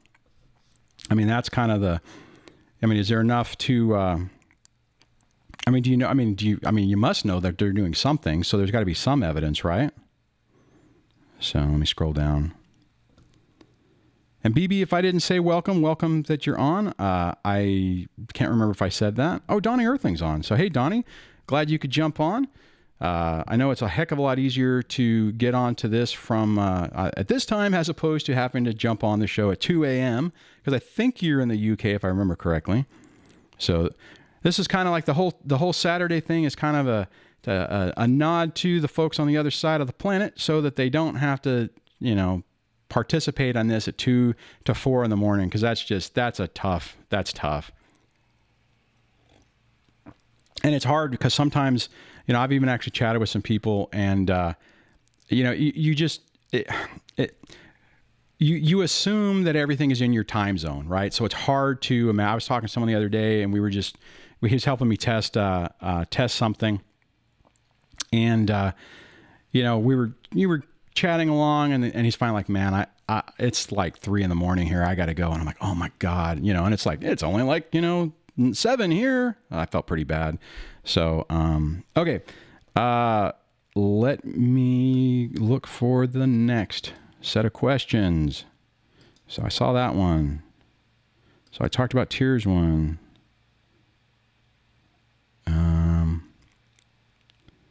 Let's see. I talked about that one. Maybe I did get them. Maybe I'm not missing them. Hold on.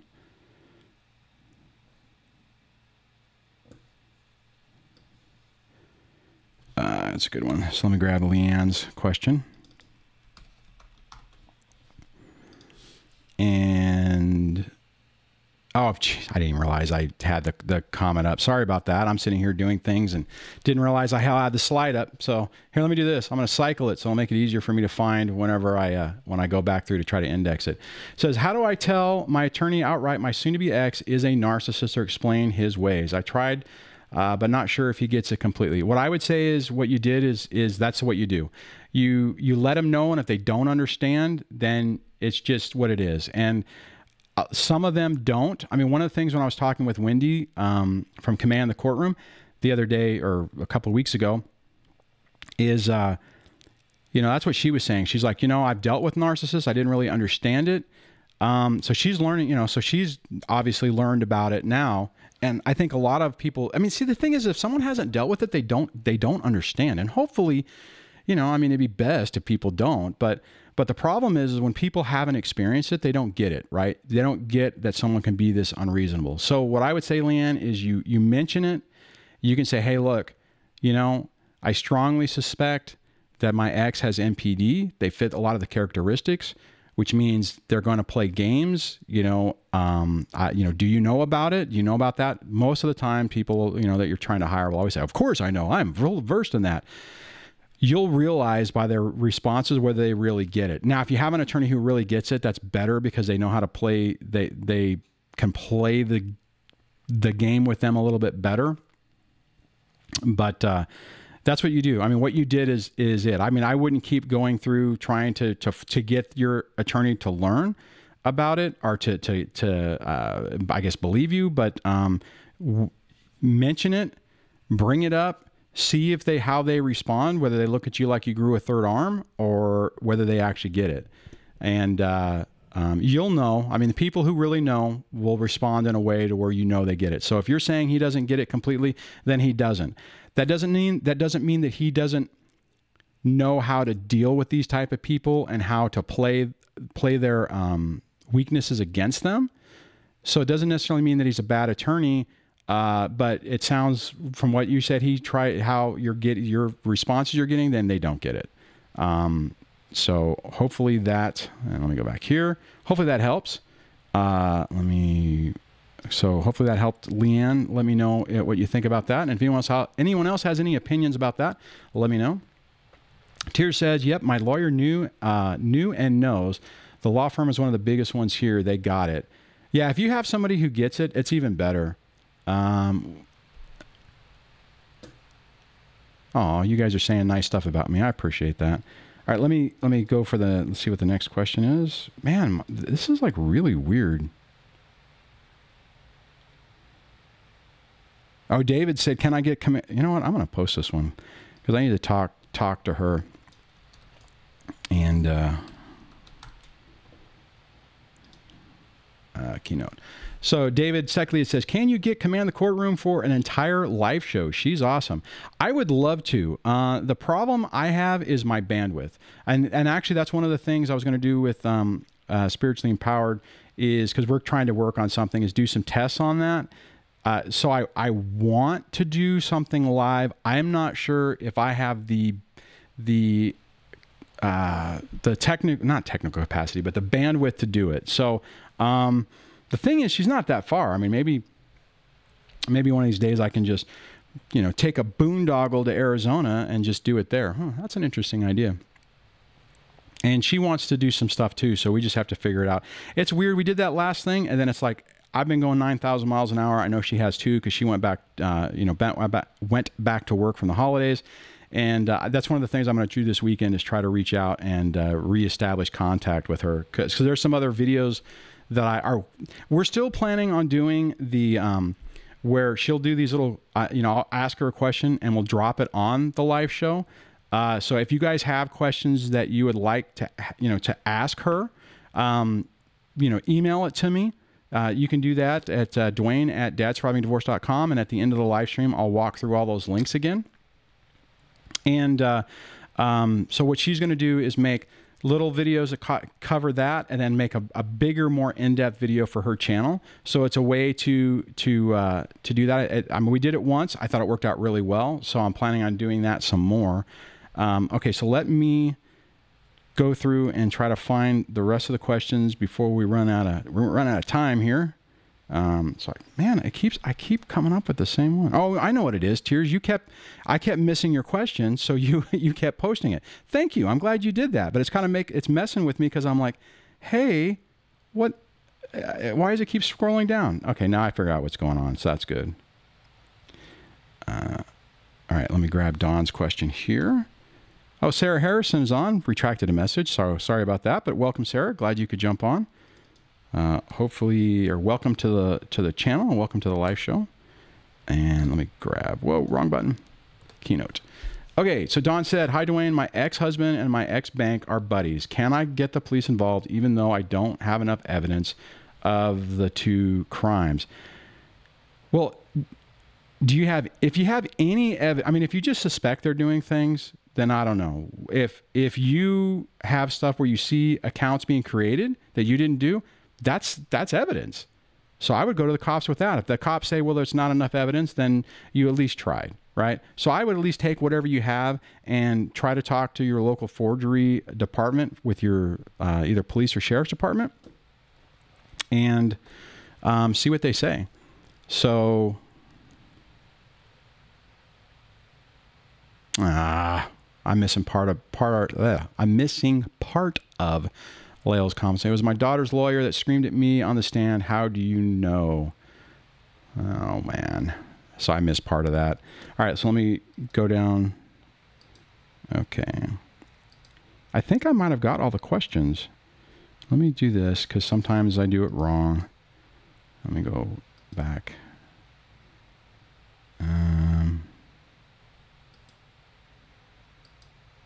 Okay, so it looks like, okay, guys, if there's somebody who asked a question and I missed it, repost it now. Spiritually Empowered just has to go. Says, I have to jump. Great live. Keep your heads up, guys. You're all doing amazing. Sending love to Dwayne. I'll chat with you this weekend. And hey, oh, you know what? Hey, Spiritually Empowered, if you, okay, guys, I'll put a link to her Facebook page on the Dad Surviving Divorce Facebook page, because she has a thing she does every day. She has a gratitude book that her and her partner, I guess, not romantically partner, but they came out with. She's doing some amazing work. You definitely should check her out. I'll put a link to her thing to her page on the Facebook page afterwards, the Dad Surviving Divorce Facebook page. Let's see. Oh man, the chat's going now. Okay, so let me, so I think that let me scroll down. Let me try to double check. I don't see, sometimes this stuff just doesn't work right. Okay, so it looks like I've scrolled through, looked through all the questions. It looks like I have that. Let me just scroll back a little bit to see what I've missed a little bit, because I know I missed stuff. Oh, Catherine Loss, mom surviving divorce, and find this YouTube channel very, very helpful. I wish I discovered it sooner. I've been binge listening. Oh, that's awesome. Well, welcome, Catherine, and welcome to the channel. Welcome to the live stream. Thanks for jumping in and saying something. You know, it's funny. I'm surprised somebody hasn't. I wonder if somebody does. I wonder if there is a mom surviving divorce channel. That's interesting. That would be funny. Okay. So I know we're past the 9 o'clock hour. I did run a little late, so we'll go a little bit longer so we can do the 2-hour mark. So we got about another 10 minutes. Oh, acute are too cute to be forgotten. I need help. Please answer my question. Okay, too cute. Let me do a search on your to be. Okay, so, well, that's weird. It only shows one. That doesn't make any sense. Let me go like this. Oh, there we go. Okay. Yeah, and just guys, for anybody new, if you put question, that's what I search on when I'm trying to go through the comments to find questions, is the word question. That makes it a little bit easier, but thanks for reminding me that I missed that. And that's the reason I do that, is because sometimes it gets really tough and it gives me something to try to search on. Okay, so Too Cute says, I broke off 4 years ago. I was with no job. This year I made affirmation I am going to have a better life. I finally start a new job next week. Why am I still depressed? Why am I sad? Okay, so that's a good question. And this is kind of an unfortunate reality of this, is that even whenever things start to get better, a lot of that past trauma and stress can just come down on you like a ton of bricks. The way this kind of hit me was when I first started going out with Debbie. Well, the first part was really great, and then a lot of stuff started going wrong, and the ex started doing her little what's the word I'm looking for, you know, stuff, right? And one of the things that happened with me is Debbie would treat me the way I always wanted people to treat me, right? So what I'm saying is my life started becoming what I always hoped it would be, kind of like what you're saying, right? And when we haven't dealt with that past trauma, even positive things can trigger these strong emotional things. Basically, it's a CPTSD response, because you don't, and this is what happens. You don't know why. You're like, what the heck? You know, everything's great. Why do I feel depressed? So the problem more than likely is you're starting to feel like things are getting better, and it's bothering you, and it's making you remember subconsciously all the past trauma, emotional abuse, and everything. But it's not necessarily that you're hitting the actual comments. It's not like you have the connection to say, you know, I feel like I'm independent, and I feel like I'm finally getting control of my life. And I'm feeling depressed because it's reminding me of the time when I was, you know, 7 years old, and my parents forgot about me and left in the car and left me at someone else's house and had to come back and get me. And I felt abandoned, and I felt out of control. That's what's going on. Okay. Too Cute. It would probably be a really good idea to find a good therapist to help you with this. And dealing with those past wounds is really the key, guys. And here's the thing I want to say about this is when you don't actually address issues like I was talking about with me, right? I was in denial. I was like, I'm better. She's not messing with me. Out of sight, out of mind. My life is good, right? So then I'm doing, you know, building this relationship with Debbie. Things start to, you know, child support services coming after me. We got the furloughs. We got all that. I mean, this is like in 2013, right? All that stuff's going on. Actually, I met Debbie after the furloughs, but at least I think I did. No, I'm not really sure. Anyways, and what happens is then I didn't deal with it, right? I didn't process it. I didn't actually go through those emotions and deal with that hurt and deal with that pain. I didn't. You know, I put it away. I thought I was happy. You know, it was like, okay, no one's, you know, it's like my arm's mangled, but no one's touching it. So it's okay. It's no big deal. I got my other arm. I'm sitting here trying to pretend like my arm doesn't work, but you guys can't see it. But anyways, my point is then somebody comes by and touches it and it's like, ah, right. And that's what happens. And Too Cute, that's what's going on with you. So it's really tough because you don't, well, okay, the problem with CPTSD is you don't know what's triggering it, and it makes you feel like you're never going to not be depressed. And that's what happened with me. I felt like, oh my God, I'm going to feel like this forever. This is my life. And I know it sucks, but that's what it is. It's triggering these past emotions that you still have to deal with.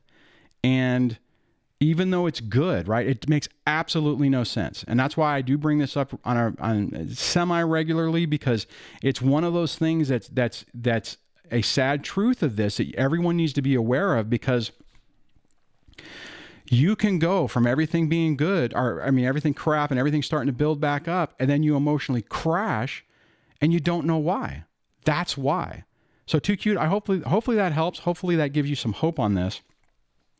And I think a lot of us have gone through this. It's not an unusual, let me try that again. It's not an unusual reaction to this, and it makes no sense if you don't understand it, because why? Why? I mean, I've had this before where I get run down and I get tired and I start getting, you know, depressed, and it's like, why, man? And I can look at it logically and go, man, everything is going great, but it's just like I've gotten worn down. Mainly for me, and now it's not necessarily a CPTSD thing. It's more of, I just get tired, I'm worn down, you know, adrenal fatigue, and it's called being human. Yeah, that's a good point too, Yale. Anyways, so on that, I see somebody else dropped another question, so let me scroll the right direction. Oh, Kevin Hornbuckle is on. Welcome, Kevin. I haven't seen you on in a while. Says, unraveling past emotional wounds is complicated. Yeah, painful is probably a better word. It takes practice and time, and you got to give yourself that time, right? So thanks for saying that, Kevin, because that's really spot on, because we all feel that this should happen quick, and it isn't. It isn't. It's like I was talking about before with when you're suffering, or when you're recovering from a physical wound or surgery. Sarah A says, Too Cute. I think it's like soldiers from the war. They get used to living on the edge 24/7, and then they come home and can't get into normal, restful state of mind. That is a excellent point, Sarah. That is, you know what? That's it. You know, Sarah says, since their brains are used to being stressed and ready for a fight 24/7 during wartime. And JK says Army. So welcome, JK. I don't know if I recognize you when you came on. Let's see.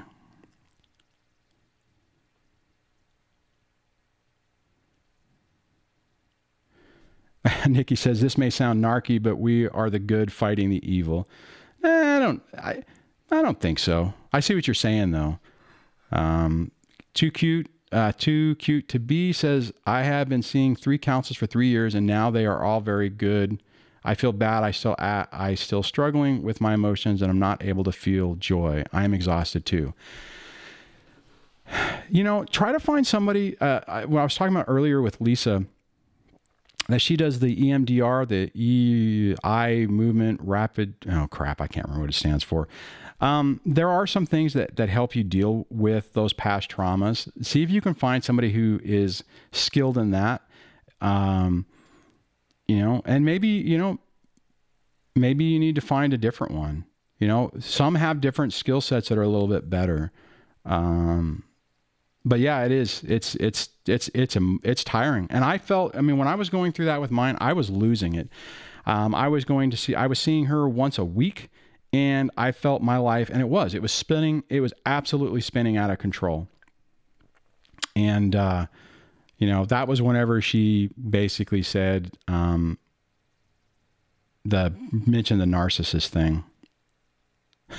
Leathersmith Reviews is on. Says, hello, buddy. It's me, Mario. Hey, Mario. Thanks for jumping on. He has a Leathersmith channel. I know him through one of the YouTube Facebook groups about how to make your channel better and stuff. So thanks for jumping on. Appreciate that. If you guys are interested in leather work, you should definitely check his channel out. He's a new YouTuber, or smaller YouTuber, I guess. Okay, let me double check on any more questions. So hopefully, Too Cute, that helped you out. And I know we're coming up on the 2-hour mark. Let me double check where we are. If I missed anything, I know I've missed stuff in the comments, guys, because it's just the nature of the beast.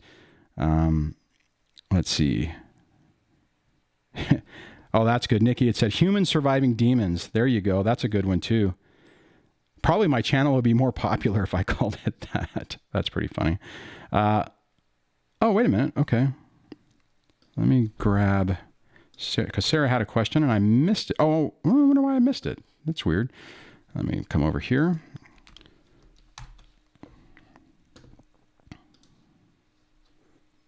Okay, so Sarah says, so what exactly is cluster B? Are there two types of narc, namely cluster A, cluster B? Okay, there are different personality disorders that are outlined in the DSM, DSM-4.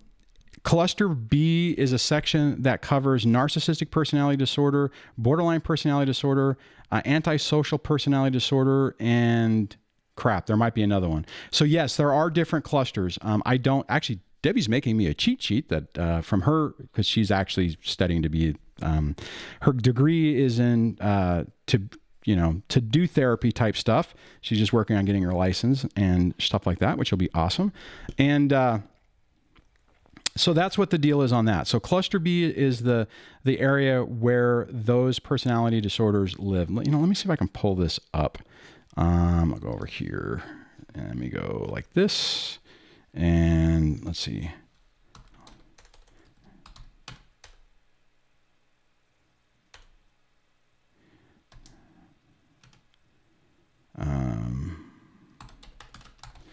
See if I can pull it up. So, and I'm doing this on the fly, so bear with me. So cluster B personality disorders are categorization of personality disorders as defined in the DSM-5. They include antisocial personality disorder, borderline personality disorder, histrionic personality disorder, and narcissistic personality disorder. Oh, so I actually did get them. So you can do some research on it. And personality disorders are different than mental disorders.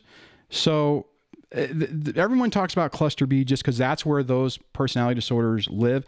Here's the interesting thing about it. If you look at the diagnostic manual on it, it pretty much says you have to exhaust every other, and this is probably the reason why there's a problem with some of this. You have to exhaust every other mental disorder trait before it says you can do that. It's like, if you've gone through and they're not all these other different things, then maybe they're this, right? So, oh, hey, Nevik MC's on. Hey, Nevik, that's good. It says, hi, Dwayne. It's been a while. I hope everything is going well. Yeah, thanks. Too Cute says, since I have hyperventilated when talking about my past abuse. Oh, EMDR. Okay, wait a minute. EMDR, I was told the tormenting abuse inflicted upon me is very deep. My counselor said patients after taking or talking about their abuse past end up in crisis. Ugh. She fears it will happen to me. Okay, and that wasn't the conversation I had, but what I will tell you, when I tried EMDR, it was too much. I couldn't do it. At that time, I was actually really excited when we were going to do it because I was like, oh, I was looking for something for relief. So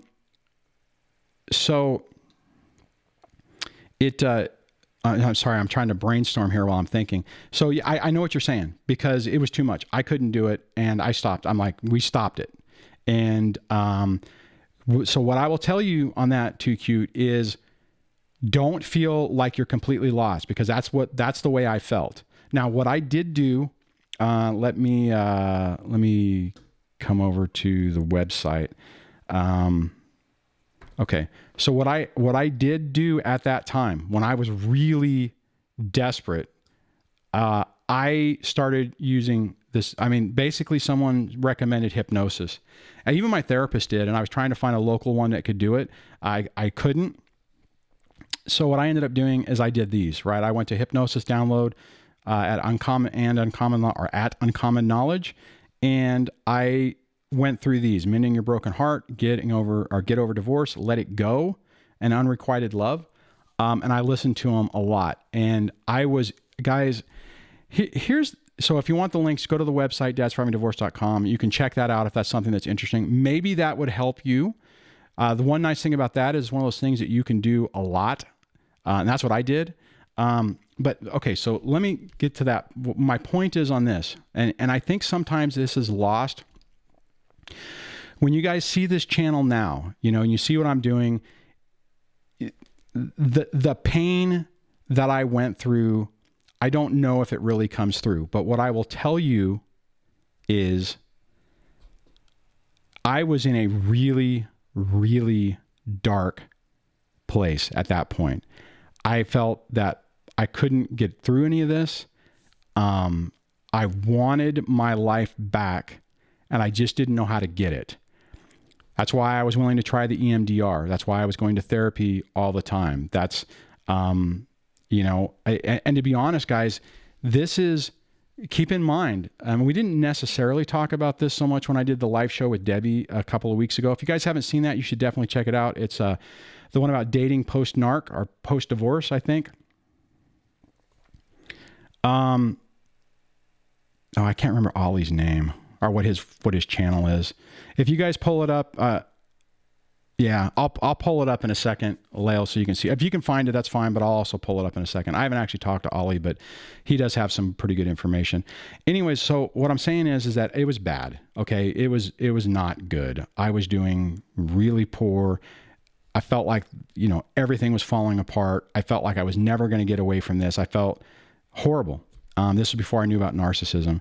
And so I also did the combination of a really good therapist, the hypnosis files, you know, finding out about narcissistic abuse and researching that in books and video was what it was. And it slowly starts getting better. So, you know, it sucks right now, too cute, but I really do believe you have an opportunity to get past or get over that. All right, let me try to look this up. The narcissistic resistance. Here, let me do it this way. So this is what I'm searching on. And yeah, there's Ollie. So here's the channel that he's talking about. Whoops. Trying to pause it so you guys don't hear it. But so you can check him out. And I'm not, okay, so I've never talked with Ollie. I've never interacted with him. I've watched a couple of his videos. But here's the thing, guys. Here's the best part about the whole YouTube. Let me see if I can. So I think, Gail, you already got the link on that, but there you go. Okay. Oh, Nikki says, I adore Ollie. He's helped me so much. And here's the thing. Ollie is no nonsense. Ollie's channel is valuable. Nevik says, I also agree. I couldn't get my life back. My narcissist is my twin sister. It was easy. It was easy cutting her loose. I would imagine it was not easy cutting her loose.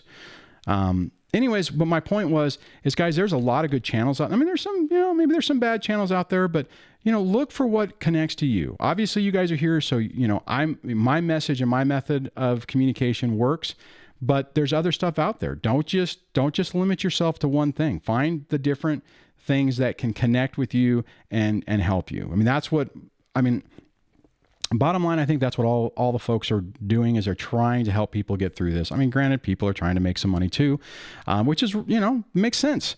You know, I mean, if I got to the point that I was doing this full time, I would need to make money to be able to do it. Right. So, I mean, because of the fact that I have a full-time job that I can't leave, that's why I only do live shows every like the one day I have that I do not have my kids during the week, I give to you guys. So every Tuesday that's when I have a window to do this live show. That's why it's from 6 to, not this live show, but the Tuesday live show. That's when I do it, because I can get home from work, set everything up, and spend a couple hours with you guys. And then every other weekend when I don't have the kids, that's why I do the Saturday one. If I didn't have, and the only reason I'm saying that is because Ollie asked for money, right? So, I mean, you know, he's saying, hey, pay me, you know, don't do a donation and I'll answer a question. That's my point on this, is that, you know, some of these people that are doing this, support them. You know, you guys, there's a handful of folks that supported me today with the live super chat. I really appreciate that. And it does help. Personally, I would love to get to the point one day where I could do this all day. And be able to, you know, do coaching and mentoring one-on-one, and make more videos and have more live shows and stuff. I mean, I think it's tremendous, you know, it's valuable. I do it with what I can. Okay. On that, we are past the 2 o'clock hour, or 2 hour mark. And what I'm going to do is run through, let me get over here. Let me get to the right page here and, run through my normal little outro stuff. So don't leave yet. And there also is a little bit of an after show in the chat if you guys want to do that. So if you go over to the Dad Surviving Divorce website, if you can sign up for the newsletter, which I did think I sent one out today. It was not really a big newsletter. It was like a link to this thing. You can sign up for it here. Typically, I do try to add additional information. Some of the stuff I've been talking about rolling out, I will absolutely put that in there.